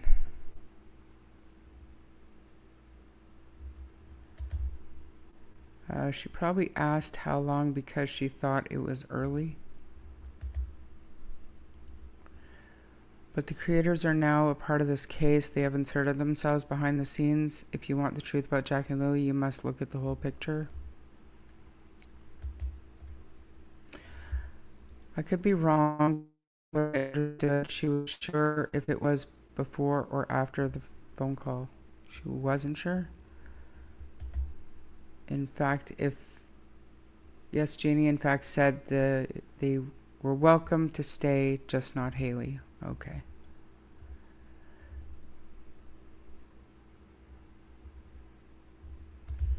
Nobody should be listening to anyone but what the 3 on the property have said and the police, because listening to anything else is of no use. It's hearsay. Only the police knows more than anyone. What's with the 20 minutes? Blood, 20 minutes. Jack ran away before, 20 minutes. Kid's gone, 20 minutes. Yeah, fair enough. How would Malehya know they were gone for 20 minutes when she was asleep? Miss Meg, good to see you. It's been a while.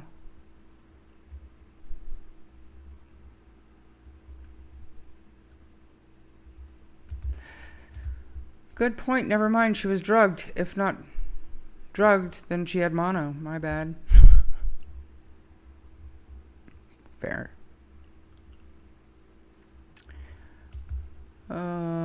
Creators that truly care about the kids are not inserting themselves. Or trying not to. Say it louder for those in the back. I think I just did. That won't be repeated though, because it's true. I've been supporting you from day one of your channel. I appreciate you, Sing Birdie. Thank you for doing that. I don't think they were normal for want of a better description before, during, or after.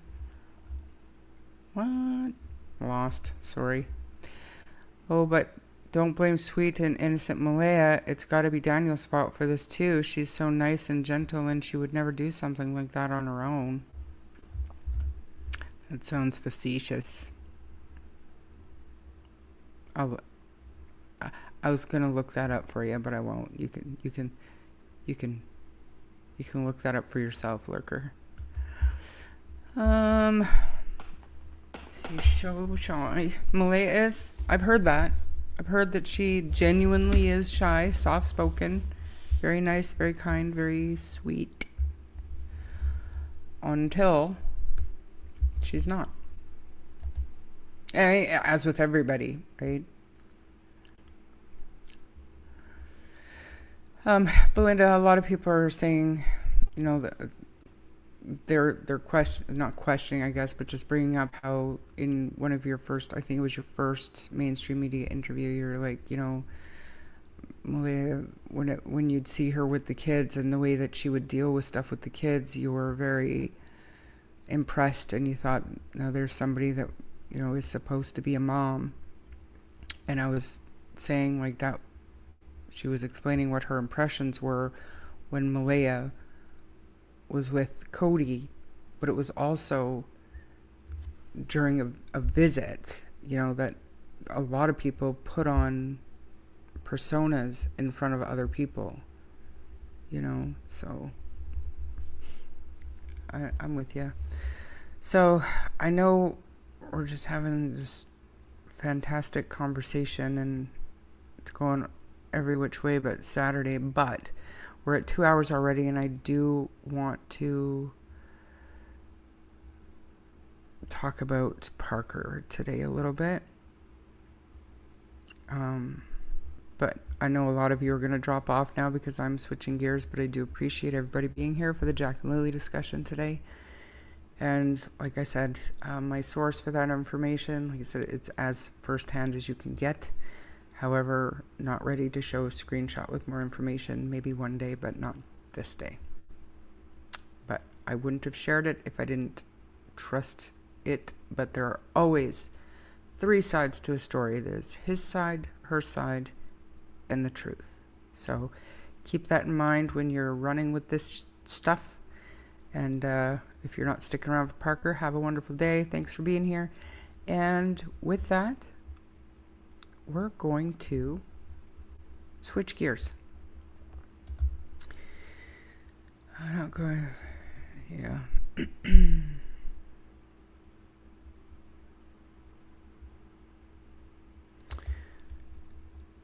Belinda, people always act different in front of people. She is good at fooling people, in my opinion. We all thought that, and if she would have reached out to us in the beginning, I would have been by her side. Her actions have changed all of that.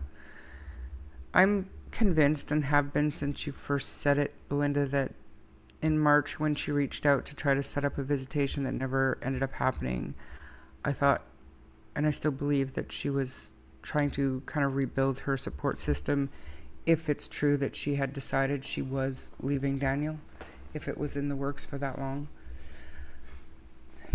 No telling if that's true or not, but you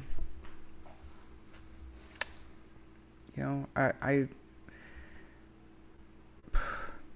publicly need to stick to my guns when I say we can't blame anybody. We can't accuse anybody for anything other than failing at keeping the kids safe on that property that day. And there has to be some accountability for that, at the very least, until legal answers come. But, you know, I think there's been a lot of damage done to everybody involved, and if there's guilt, then they're reaping what they've sown, and when justice comes, they'll have to pay the price.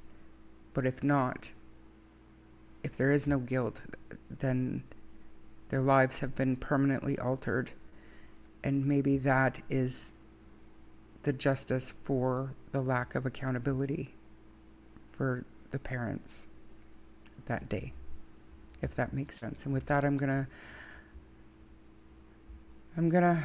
switch gears. There was a press conference for Parker today. He's still not found. I've added the link here. Okay. So they did a Facebook Live, okay? They did a Facebook Live. The police did a Facebook live stream, and it ended after 13 minutes. I'm just trying to find what I just had. Oh no, there it is. But it ended at 13 minutes, so we didn't get to hear the question and answer. Period. So I wanna watch that, because this one says, I'll add this.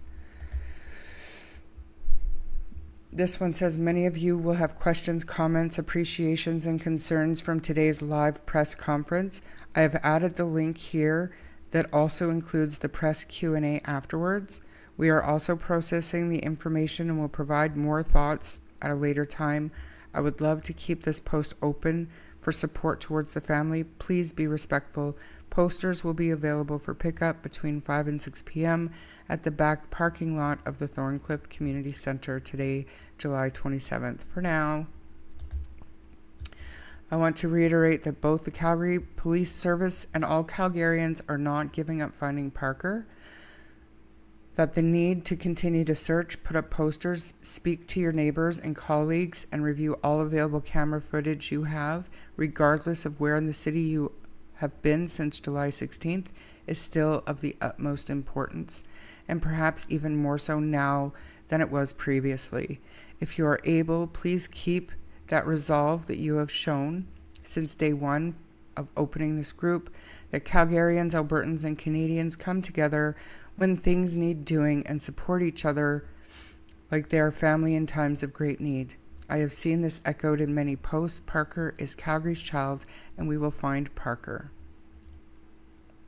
The interactive map has been updated by Nick in conjunction with the zones requested by the family, which we will look at that after. But for now, let's just watch this live press conference and see what the Calgary City Police had to say today.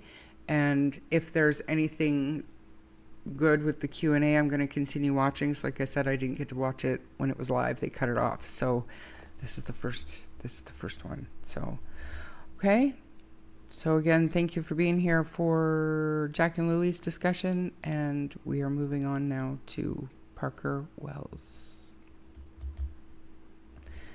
Make it big. Take this down and to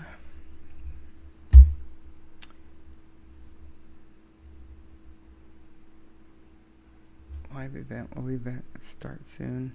Oh boy.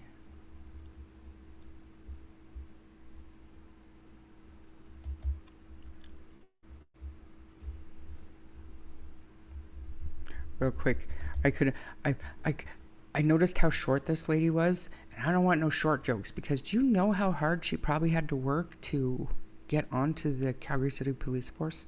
Let's watch.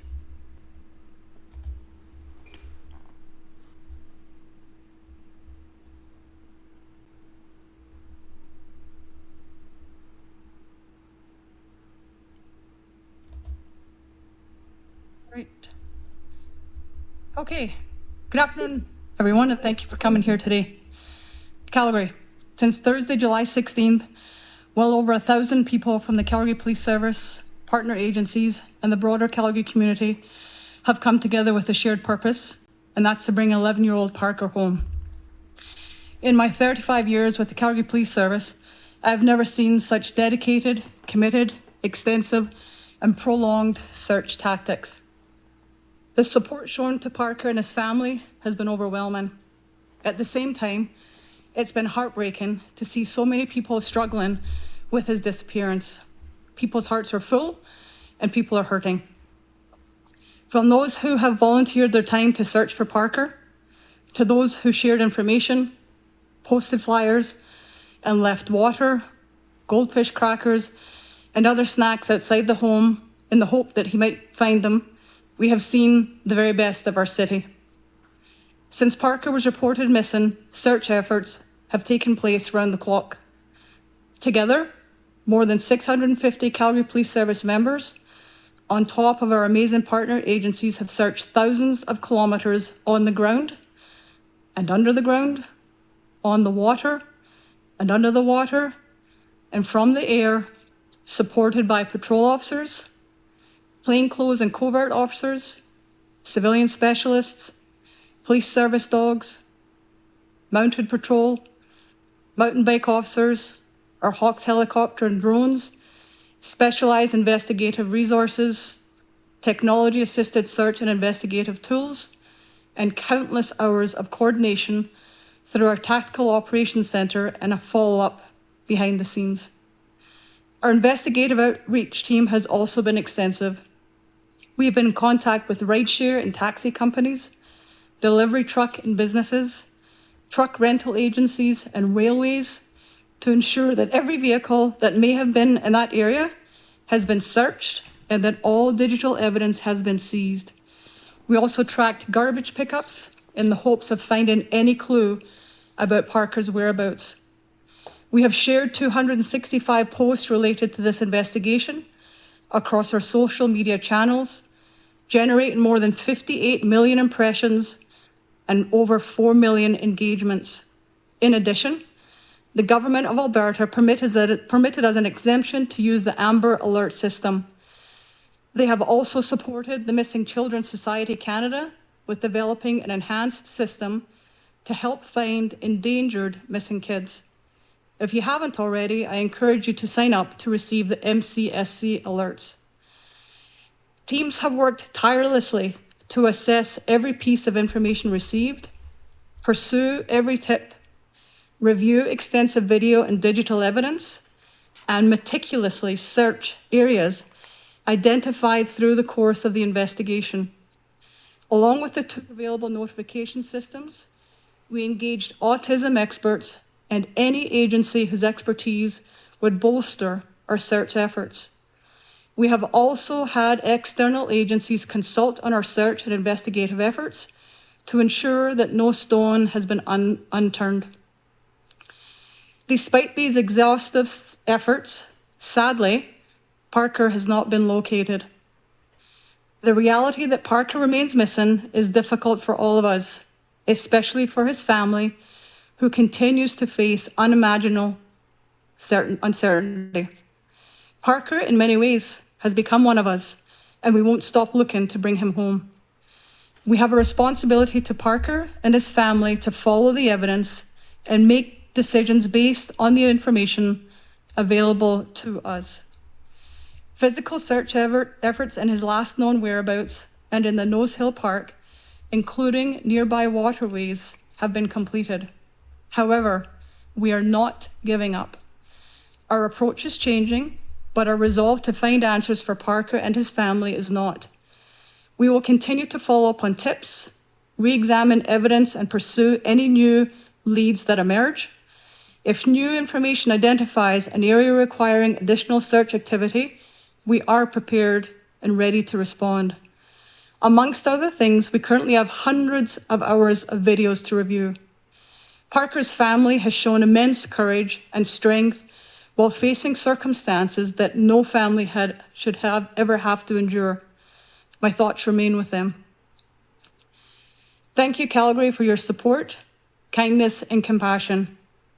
I am proud of our city and our service, although we remain deeply impacted by Parker's disappearance.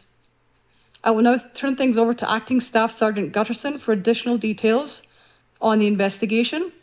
We will then take your questions before taking you for a demonstration of our mapping systems and outlining the areas that we have searched. Thank you again for being here today.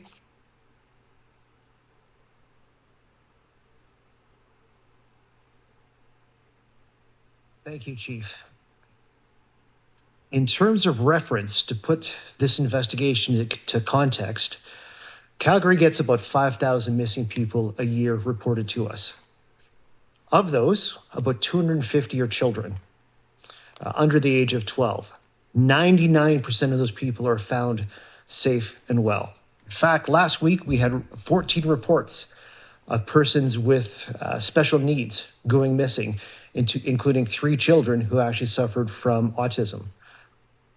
All those people were found and returned.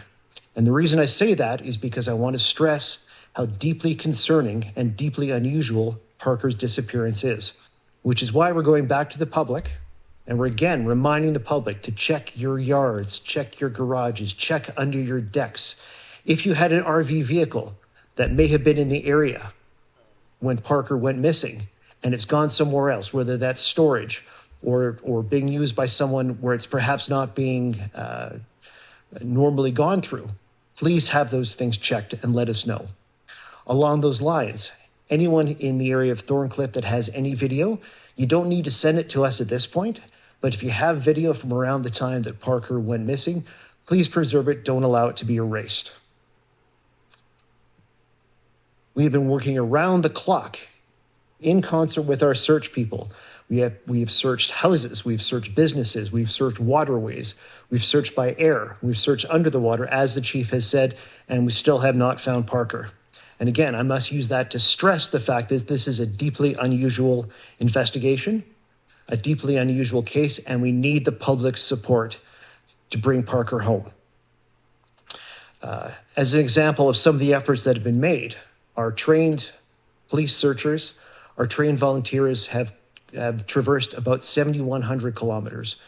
For reference, that's the distance between Calgary and Rome. They've walked, 8,600 kilometers is the amount of distance they have walked. So for context, that is the distance between Calgary and Rome. Every investigative tip that we have received, and there has been more than 600 of them, has been double-checked, triple-checked, and investigated fully. Unfortunately, none of them have been successful in changing that point last seen, which was July 16th at 12:52. So again, I would ask the public to review their video if they haven't done so already, to make sure that they have checked their yards, checked their decks, checked their vehicles. If you have a boat stored in your area, please check underneath. I also want to be clear that these decisions are not made lightly. They're based on the investigation to date and the information that we have available to us at the time. I want to stress the investigation remains active. We're not stopping, and we're not going to stop until Parker is found.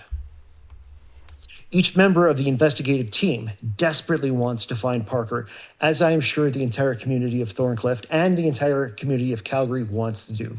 I can understand that this has been extremely difficult for both the community in Thorncliffe and the community in general in Calgary, which is why we're urging people, if you need help with this, reach out for those resources.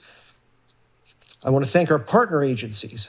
I want to thank the RCMP. I want to thank the Edmonton Police Service and the other services that we've reached out to for advice and for review of the investigation to date. The level of compassion in this community that has been shown over the last 12 days has been remarkable. I walked down to the area where he was last seen just yesterday, and I saw little bags of goldfish taped to a bridge. I saw dozens of posters. I saw little cards in the weeds that urged Parker with pictures and with signs that we would hope he would understand, that the police are okay, that we're trying to help him. These are not things that we did. These are things that the community decided to do in and of itself. which, again, I can't speak to how happy I am with the community response and how impressed I am by the amount of heart the Calgarians have put into this investigation and trying to find Parker to bring him home. Unfortunately, we still have work to do. As a reminder, please don't search private property. Again, search your own areas, feel free to search the public areas as much as you which just don't go on someone else's property, okay? If you have information, we have Crime Stoppers, we have our regular line. Please don't hesitate. What might seem like a very minor piece of information at the time could be extremely important to the investigation. We are now happy to take your questions. It is our sincerest hope that Parker is still alive.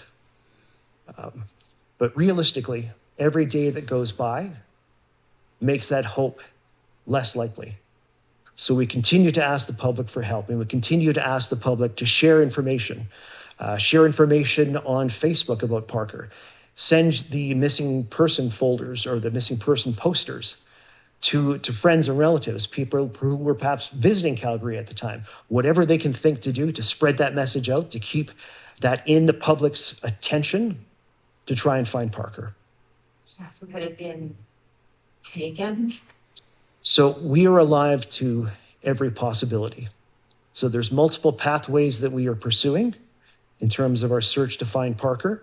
And we have not ignored the idea that there could be something criminal in nature. But if something is criminal in nature, I can't speak to the techniques or our strategies for that particular pathway. You talk about moving away from the physical. I mean, are we talking about scaling back the physical search? Yeah, thanks for your question. So with respect to the physical search piece, we're changing where that is. Obviously the last several days, the focus has been where he was last seen, and up in that Nose Hill Park area. So that's where we're changing, where we're actually physically searching. We're following the evidence. We've got lots of, as we both said, hundreds of hours of videos to go through. There's still lots of canvassing to be done. There's still lots of tips to be coming in. So it's just a change to where we're actually, how we've been engaged and where we've been engaged. But there are officers physically on the ground still searching right now? Yes, there are. Yes, we still have some physical searches going on, but rather than searching a general area, we're allowing the investigation to point where those specific pinpoint searches ought to happen. The locations also that, or where are you physically looking, or what has changed? So we continue to look in the general area of Thorncliffe. Nose Hill Park has been searched, and we've released that scene. We are satisfied that is searched as thoroughly as we possibly could. Why was the decision made to not remove the Amber Alert when it expired?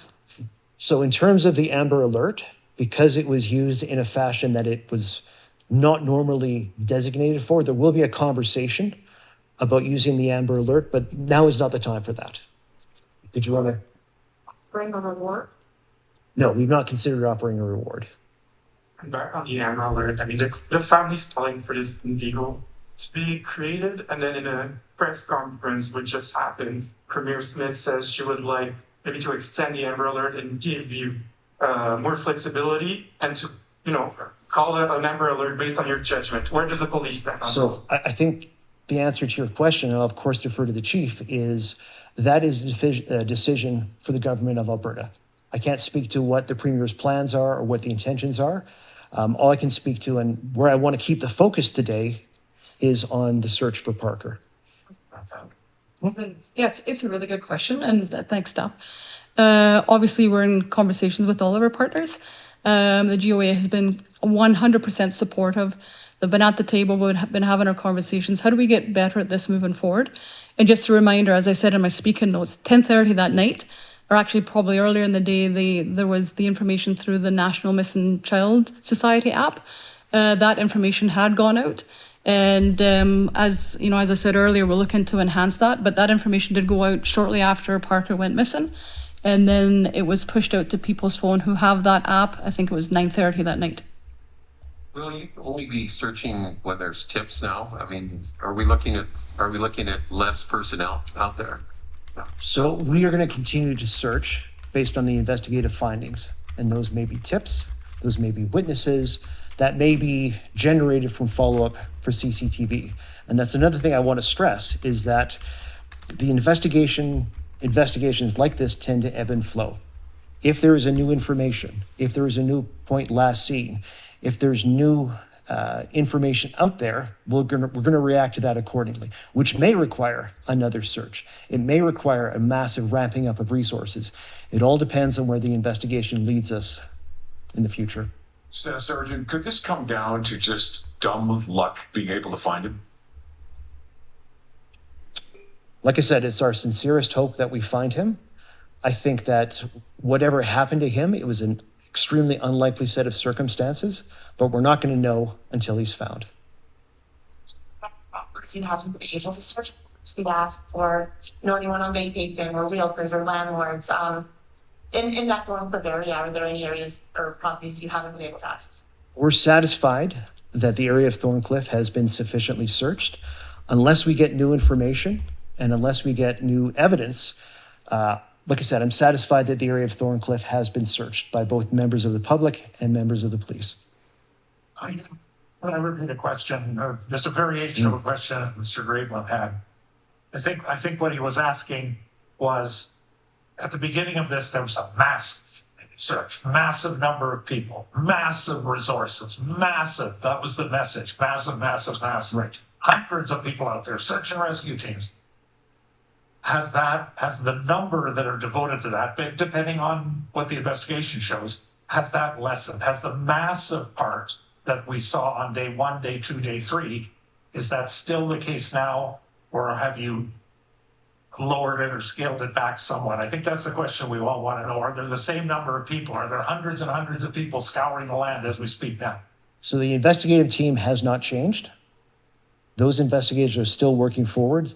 There are efforts essentially around the clock to try and find him via the investigation. Now, in terms of the specific search strategy, I'm going to let our search manager speak to that up in the talk when we go up there. But at the end of the day, the area that has been searched, I am satisfied as an investigator, that that area has been searched properly and thoroughly multiple times. We don't search just for the sake of searching. We look for the investigation to lead that search. And if the investigation leads to another area that we ought to be searching, of course we will. So it won't necessarily be that massive thing where you were searching because you hadn't searched anywhere, and all of a sudden you're searching for those areas that have never been searched. So a lot of those areas are covered. You're saying if something comes up again, like I think you said pinpoint, if there's certain information you get, you'll send searchers into those areas. It doesn't necessarily have to be a pinpoint search. It all depends on what we find. Whatever. And we may have to have a massive search like this again. Yeah, thanks for your comments. Great question. And so this is about refocusing our efforts. We've got tons of different resources, many of them that we spoke about here today. What we've done in the beginning, as we've said, we've completed and concluded those particular areas. So as more information comes back to us, and if we have to stand up another 600 members to go out and search a particular area, that's exactly what we'll be doing. But for now, those specific areas where we put those hundreds of resources in, we've been through those areas multiple times. Now it's about refocusing our strategies, refocusing our efforts, and looking at all of our different tips, videos, everything else that we've still got that we need to go through.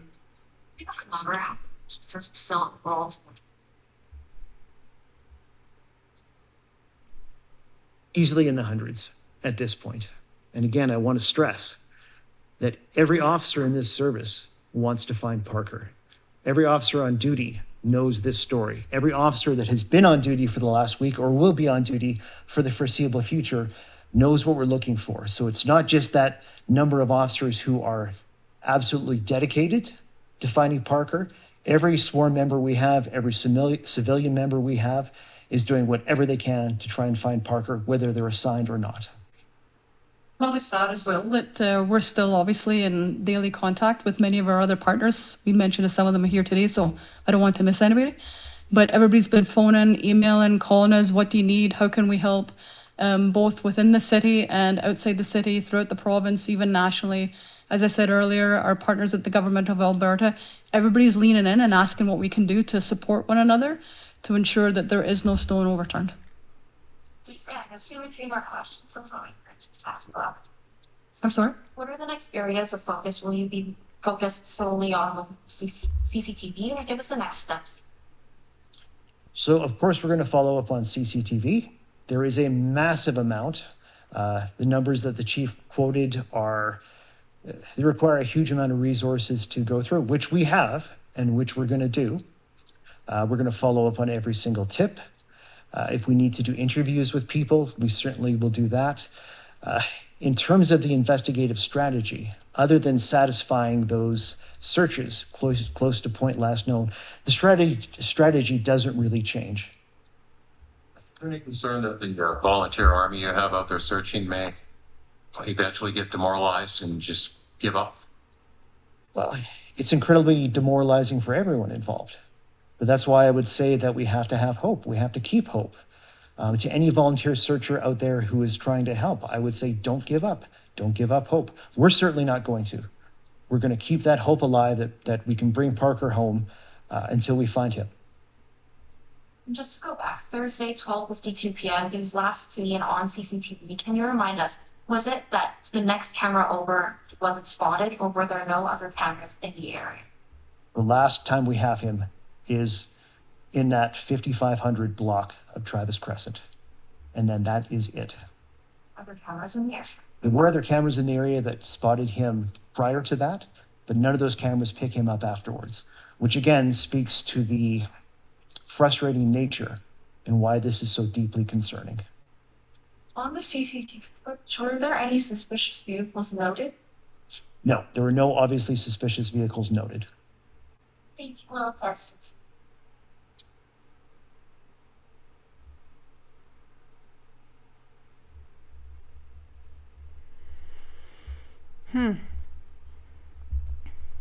Well,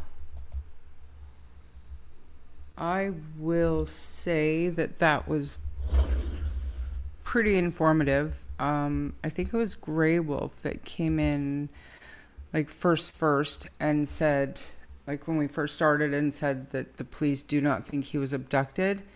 And again, we need to be careful about our language. That is not what they're saying. They're still open to every possibility. They have no evidence to support that. Okay, so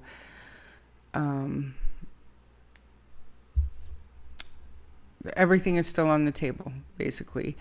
And I know that the political climate in Canada is less than appealing to most people, including myself. And this is in no way, shape, or form to, I guess, support any particular political party. But I think it's important that we look at what Alberta's premier said today, it was yesterday, about looking at Amber Alert reform. I think it matters. And so I'm going to click on one of these links. Which one?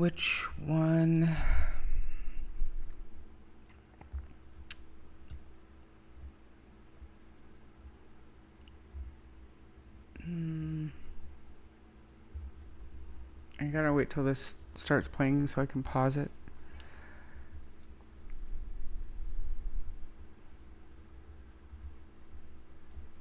All right. I haven't read this yet, and I'm curious to see what she's going to say, because as we know, the Alberta government pushed through that Amber Alert past the requirements to get an alert sent out for Parker, which obviously helped.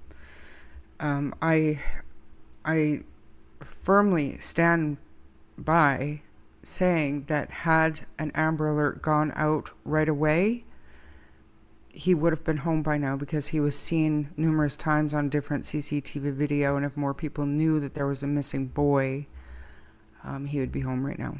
So the failure of not having an alert system for this situation is one of the things that I will continue to blame for his disappearance. Let me just hit chat for a couple of minutes first, because a lot of people are still talking about Jack and Lilly, which is fine. They're behind. So if you're on time, if you're up to date with us and you're here with us with Parker, just ignore the Jack and Lilly. Let them have their conversation. Okay, it's fine. So Marie, the only reason this is getting the attention it's getting is because the day home is government funded. In your opinion, I don't disagree with that. The day home is already blaming the company. We'll see about that. I wonder, hey Mike, I wonder, have they checked the availability of satellite imagery? That is an excellent idea, as always, Mike. Thank you for being here. They never said anything like that, but I know people that have software in the States, American friends who have software that I don't have, but I can definitely see if they'd be willing to do some research for me. I'm sure that's already been answered. He's nonverbal autistic, but he's mobile. He's not physically disabled.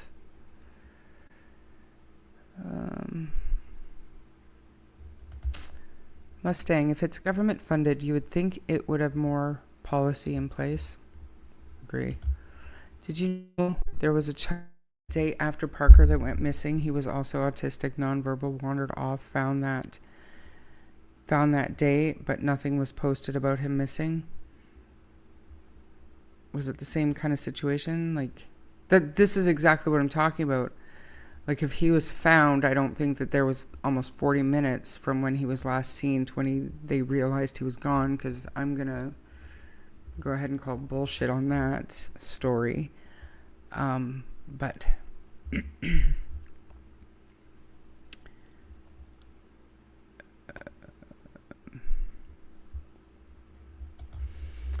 there will be a lot to answer to come time. They asked the CEO or main boss to step down.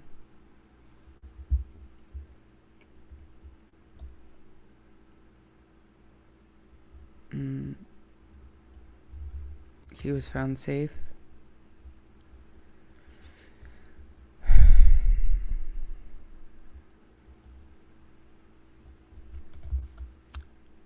Sure, Sonny, what can we do here in Nova Scotia? I'm getting so tired of this moving so slowly. We need to get attention for Jack and Lilly.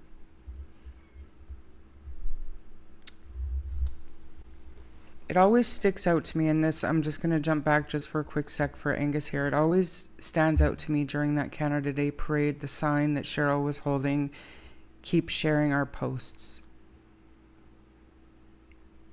What posts?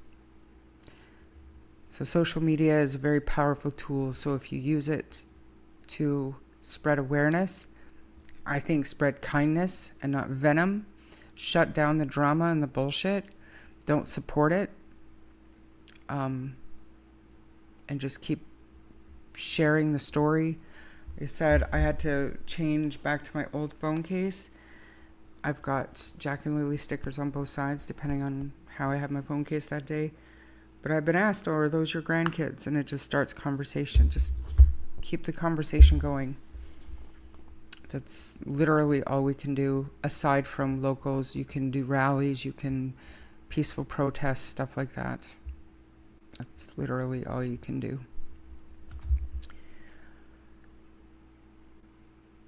No, I mean, I'm not sure where that came from in Vision, but on the CCTV video that was taken like less than 2 hours from when he was last verified to be at the day home, it was clear that he did not have a tablet with him. Yet he had the headphones on, right? I downloaded the alert, and that was a great idea, Shar. We can put out our own Amber Alert, right? So let's just have a quick peek at what the Alberta Premier said. And sometimes, not all the time, but sometimes provinces, it takes one trailblazer, I guess, to start a movement across the country. And I know Danielle Smith is probably one of the most disliked premiers in the country, but perhaps she has the ability to make a real difference from coast to coast. Maybe. So let me read this to y'all. I'll make it bigger. I'm sure it's not that big because she's very much, she just picks a talking point, answers a question, and moves on to the next. Alberta Premier Daniel Smith says changes are coming to the Amber Alert system. On her Saturday call-in radio program, Your Province, Your Premier Smith revisited the decision to call an Amber Alert 2 days after the disappearance of 11-year-old Parker Wells, an autistic boy whose situation didn't initially fit the criteria required to call an Amber Alert. I think it's very key to have local law enforcement have the latitude to make that call, she said in response to a question from a show host, Wayne Nelson, and the Calgary Police, asked us and we immediately did the Amber Alert. As the search continues, Parker's July 16th disappearance has continued to fuel discussion about Canada's alert system when vulnerable children go missing. We have questioned why an Amber Alert was not issued until 2 days after Parker disappeared. I believe that if the Amber Alert went out when it should have, he would have been home, said Deanna Dar, who assisted with the search effort. The Alberta government says police only activate an Amber Alert if our 4 criteria have been met. A child or an adult with a proven mental or physical disability has been abducted. The child or adult is in danger of serious harm or death. There's enough descriptive information to enable the public to identify the child or adult abductor or mode of transportation, and there's a reasonable expectation the abductee could be returned or the abductor could be apprehended. Smith suggested to Nelson that in extraordinary cases such as Wells, who functions at the level of a 3-year-old, there needs to be some latitude to issue an Amber Alert, even if it doesn't fit into the 4 criteria. Not every case requires this level of intensity, she said, but they've tried everything. I can tell you there's been 400 police officers involved. They've brought in the fire department, Alberta Fish and Wildlife, Alberta Health Services, Trained Search and Rescue, and the Alberta Sheriffs and Calgary Bylaw and Peace Officers. We've also had CPKC. Our rail line has been involved, as has the Missing Children Society of Canada, and so they've gone to extraordinary measures to search homes, to search over 5,500 search hours, hundreds of hours of CCTV, and residential security cameras. This is good to see, you guys. It really was, at that moment, issuing an Amber Alert felt like the one last thing they needed to get everybody searching. Sunday morning, Calgary Police posted an update from Lee Wayne of the Missing Persons team, who detailed the police force's efforts since Parker was reported missing. And then they shifted the search and the command center over to Nose Hill. So that's it for that. I mean, that is encouraging, I want to say.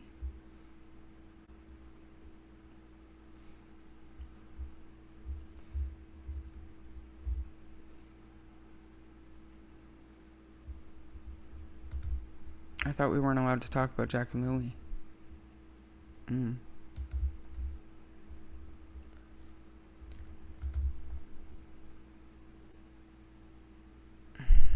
That didn't sound 100% to me like it's like if. There's still too many variables there. And then you leave it up to an individual police chief to decide if it warrants surpassing the 4 criteria.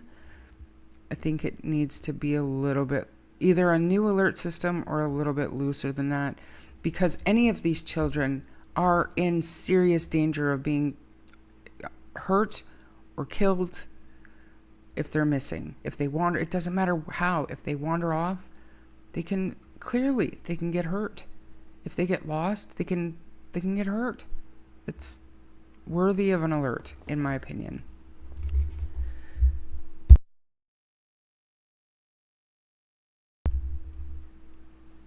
I wonder, so somebody, I always get like people brainstorming and sending me different ideas and just spitballing, brainstorming what could have happened. And we'll pull up the map again, and we'll have a look at the area again, because there was an interesting thought in that if Parker had gone near that creek, because the grass and the weeds are so long, who's to say he didn't travel down the creek line?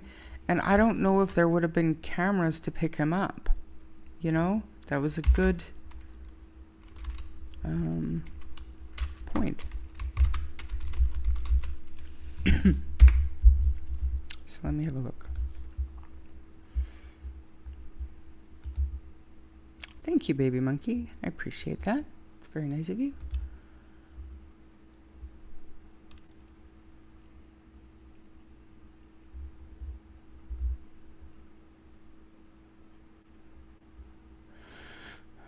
That's right. We're going to go right back to Thorncliffe. Let me pull it up.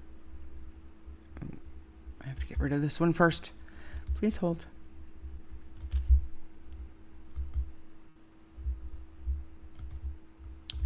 Map. And there we go. All right. Get rid of this. I like it when I kind of know my way around a city so that I don't need to figure out how to use this. I just kind of click and drag. Where is that? Right there. So we know this is, where'd it go? I just had it right here. This is wherever the CCTV video was, right? So we are all wondering, did he get over here?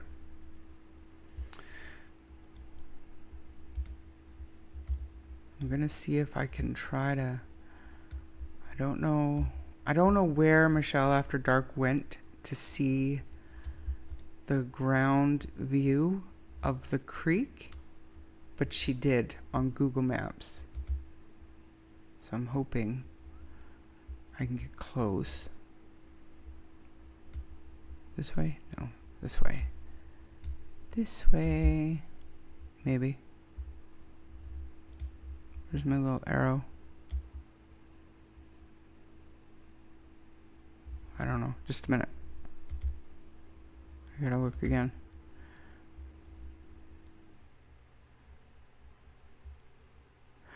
Well, I don't know if it's gonna let me. We'll give it a shot. But I didn't do that. I was like right by the creek, wasn't I? I need a tech person to help me do this map crap. How do I get back in here? How do I get back into the thing? Do you guys know? I'm gonna back out of here. Here we go. Because I clicked down here, I want to click anywhere around the creek path. Street view. So the creek is here. Do you guys hear me? Am I even showing you what I'm looking at? Yeah, I am. Woohoo! Okay. This would be, it's either going to be McKnight or 64th. Can't remember where we're at. But anyways, if he had walked down like the side, remember that one video that we played where the fella had a walking stick and it was so long it almost disappeared and you couldn't tell. You couldn't tell that the grass was that long, but is it possible that he could have traveled or somehow crossed over and traveled through the trees, and that's why he wasn't spotted? Is that possible? I'd say maybe. Who's to say it's not possible? There's the creek right there. But I venture to guess that this is nicely groomed weeds and creek bed. Right now it's not like that. It is very dense in there. And even the officers, we watched a little bit of a search. Was I live yesterday? I don't think, whenever I was live last, we watched an officer explained how they were searching, and he explained that some of the weeds were like up to their shoulders, so well enough to hide a child, an 11-year-old. So, I don't know, do you think it's possible? I know people are giving up hope, but even if you give up hope that he is still alive, we cannot give up trying to find him, right? It matters. So, this is all just my thoughts, but what do you guys think? You think it's possible? Gypsy Flo, good to see you. You think it's possible too, Baby Monkey? He doesn't like noise, and maybe it's quieter. And I think that people are, I was very impressed that they were, the Calgary City Police was playing Disney tunes over their loudspeakers in their cruisers and traveling very, very slow. And I think that's okay. But then more people started doing it, and that could very well be overwhelming for him. I don't know. So he might have wanted quiet. And somebody who knows better will tell me that those noise canceling headphones, so does he have, generally would they have music playing in them, or just literally like earmuffs to get rid of background noise? Because this is not what I would call a busy area. But had he gone the other way, you can't get out of a busy area. If you think about the time of day on a Thursday, I'm sorry, but anywhere between 11 and say 2 o'clock, crazy busy, and then traffic will pick up again around 3:30 and it stays busy till like 7.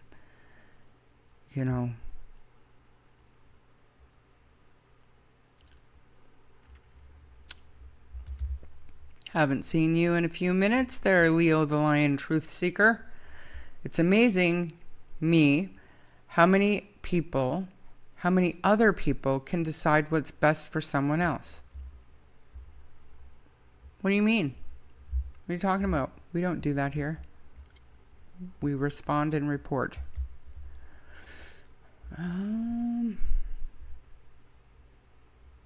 Just silence? No music or anything? Just silence?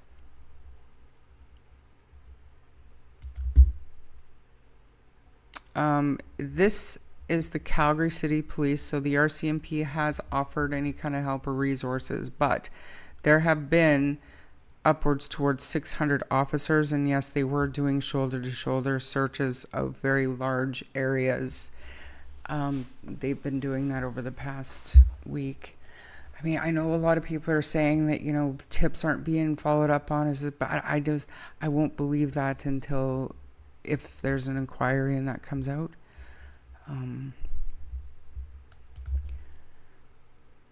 I actually made a note to my mind that it was a good thing he still had his headphones. Yeah, because there's nothing quiet about Calgary. This looks quiet, but who knows if this is a warehouse of some kind, truckers in there. I don't think there's train tracks anywhere near here.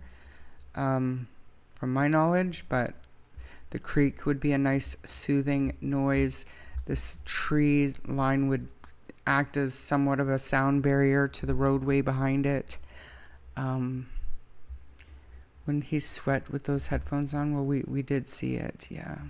We did see him sweating and wiping the sweat and rubbing his eyes, and I think it was... I think there might be people here that have not seen that CCTV video. Are you talking about this seaweed being a very narrow road? This is a path. This is like a bike walking path. This runs right along the creek. There's no traffic here, just people, bicycles. It's strange how he didn't wander into a store to get something to eat. I'm sure he knows what a grocery store is and looks like. Yeah. I had a hard time believing he got out of Thorncliffe because of all the cameras, but we just heard the officer explain how many hours of CCTV footage they have to sift through, you know, so it very well could have been seen somewhere else. Sorry. This almost looks like new construction, although I don't think so. You know, if my dad wasn't stuck in Iowa right now, Dakota, I'd ask him to go drive and get some video for us. Pathway underpass open.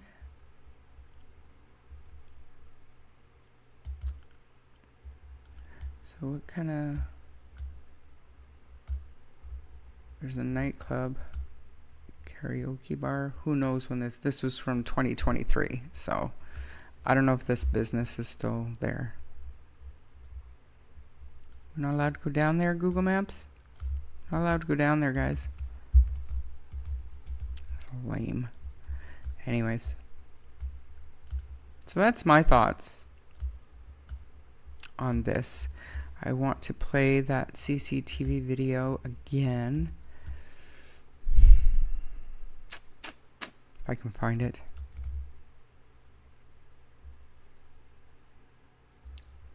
Nope.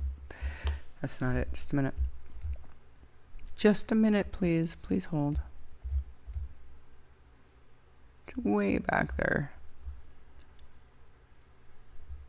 It's crazy how long it's been.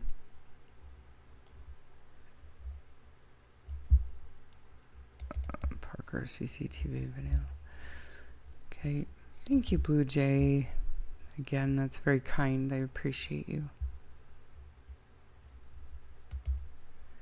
They should compile CCTV footage and open source it and allow the public to sift through it. That is a great idea.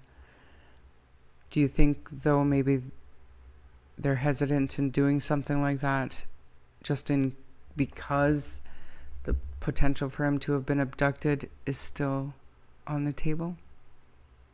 Could that be? I don't even know if they've even considered that, to be honest with you.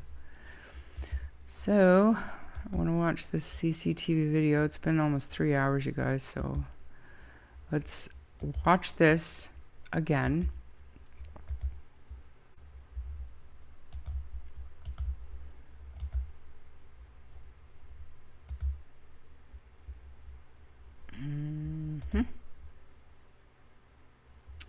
I'll make it big. I am going to slow it down at first, like before we just play it all the way through. I'll slow it down to half speed, because when he gets to right past the SUV in the driveway, he stops, and then pay attention to his hand when he gets to the back of the pickup truck, because one of the viewers pointed out it looks like he touches the back of the pickup truck, but he also takes his hand to his mouth. So it's interesting. Let's just watch it at half speed.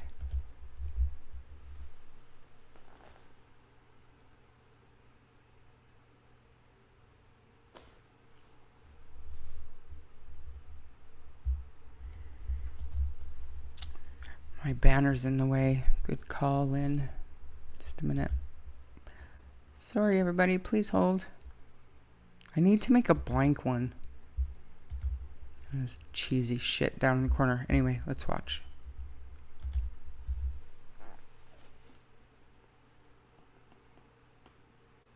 Stops, rubs his eyes. Looks at his hand, takes it up to his mouth. Then watch his other hand. Does he just tap the truck? Because that could be a thing, but then he rubs his eyes again. And I forgot to mention this over here too, because he is clearly, to me, in my opinion, he is clearly sweating. So when he's walking over here, he's wiping his face, and then he wipes the back of his neck. And then at some point, I think sweat gets into his eyes, and then he comes to a stop, rubs his eyes, looks at his hand, takes his hand to his mouth, taps the truck, rubs his eyes again, but keeps walking this time. Like, if you weren't aware that there was a non-verbal autistic child missing, would you think anything of this? You know, keep in mind they didn't get the alert for 2 days. So most cameras, I don't know about anybody else, but my cameras, I'll say, are motion activated. Like, they're always recording everything, but I get alerts when there's motion, and it records when there's motion. So it doesn't record 24/7, only when it detects motion, it starts recording. So I suspect, because the police were able to get this video and release it, theirs does the same thing. It starts recording once Parker comes into frame. So they obviously probably got an alert, but at the time didn't think much of it, because it's just a child walking past their house.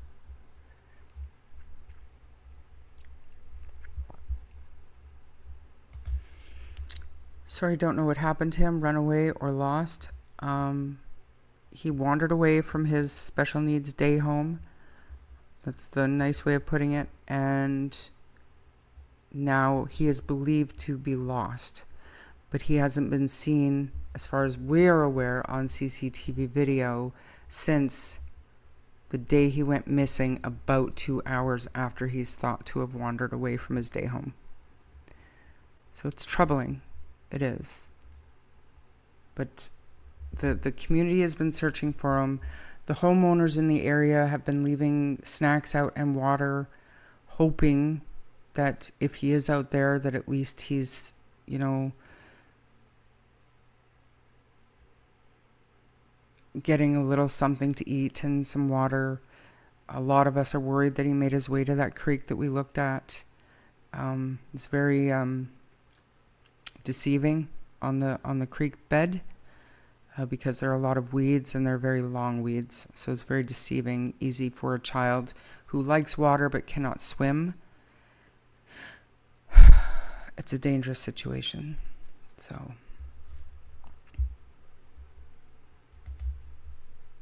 I don't believe that this is the last. There's no way. There's cameras everywhere.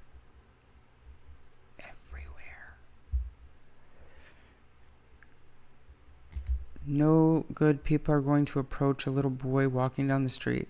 And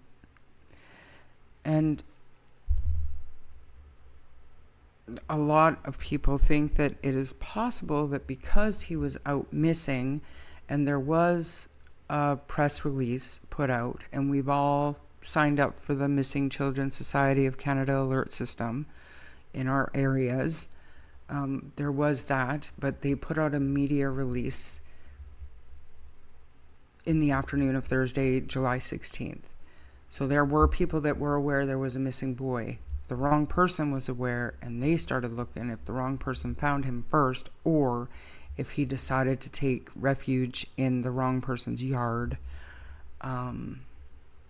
or Friday or Saturday, or even after the Amber Alert went out.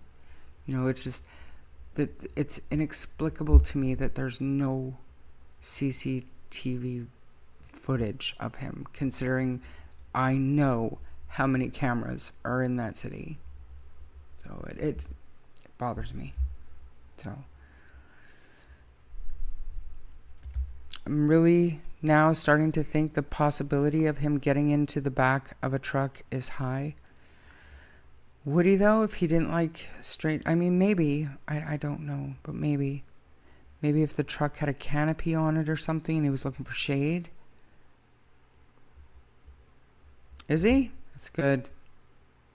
That case is bugged. I agree. There has to be. And so we're just going to keep talking about this case and about the search efforts, and hopefully they find him. And hopefully it's not an abduction. It is troubling to think that these autistic children are not being supervised. And it's more common than anybody ever thought, because of the number of autistic or thought to be autistic children that just, they're able to wander away. There's no excuse for it. Absolutely no reason for it.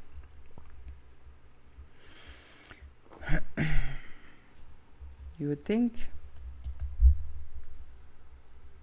that any time a special needs person is missing, an alert would be put out as soon as it's reported. And it is. As soon as there's a media release, the Missing Children Society of Canada puts out an alert. And there is a video that I did on my channel under videos. It's how to sign up for the alerts. If you're Canadian, you go in there and you sign up for the alerts in your area. And if you get an alert, you share it with one of us, and we can be our own Amber Alert and get the news out far and wide, you know, as quickly as we can. Anything's better than nothing. So,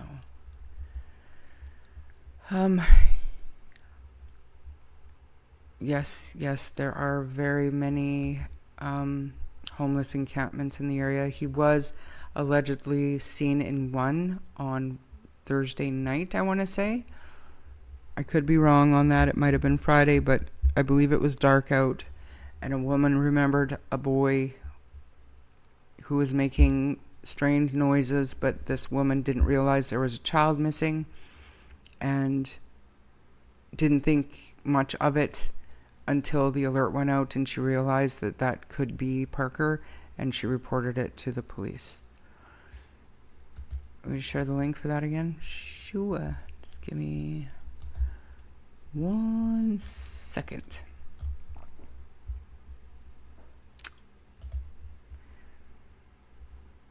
Oh, good, it's muted. Just a sec.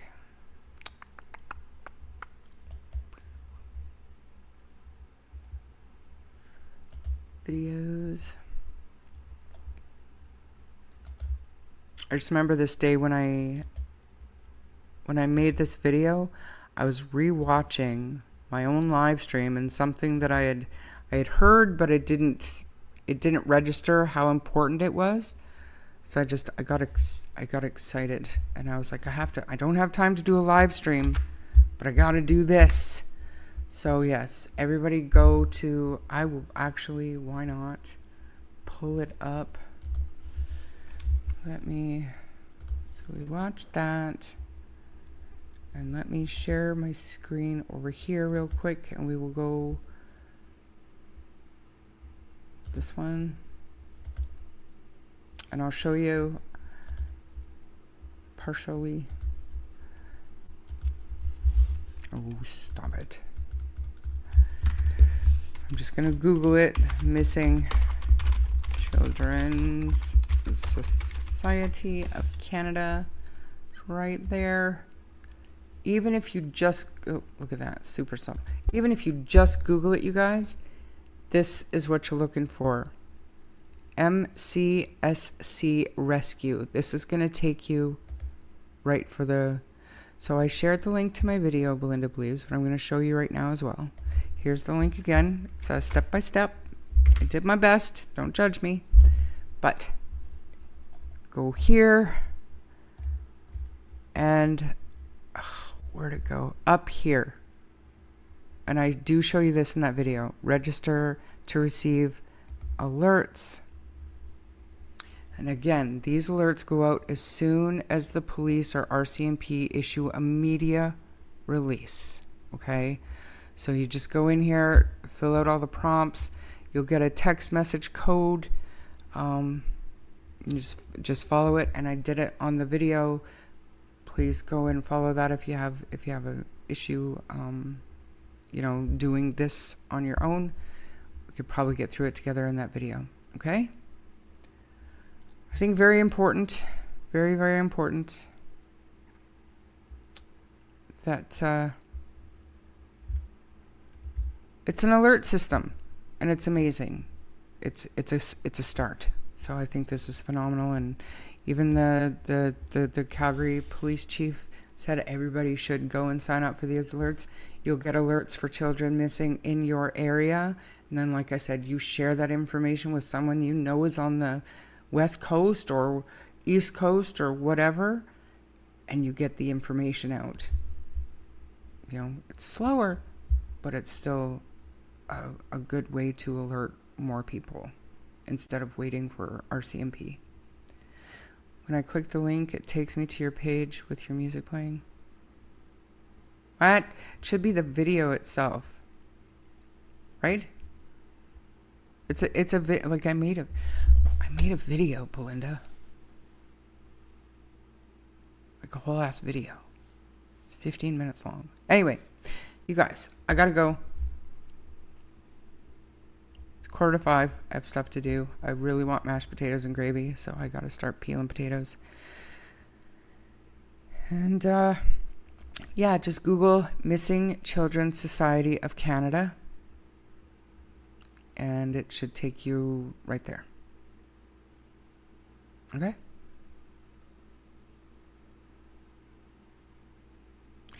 Tammy Marbella, thanks for being here. I can't say I blame them at this point, right?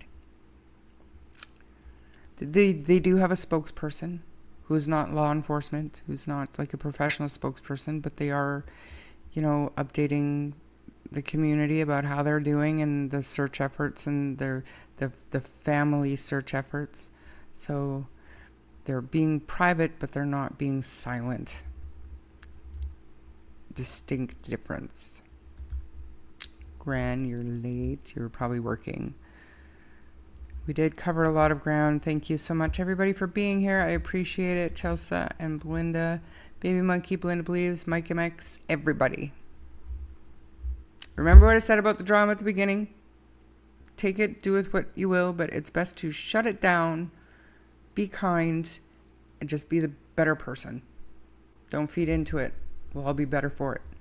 Have a great night, everybody. Thanks for being here. Bye.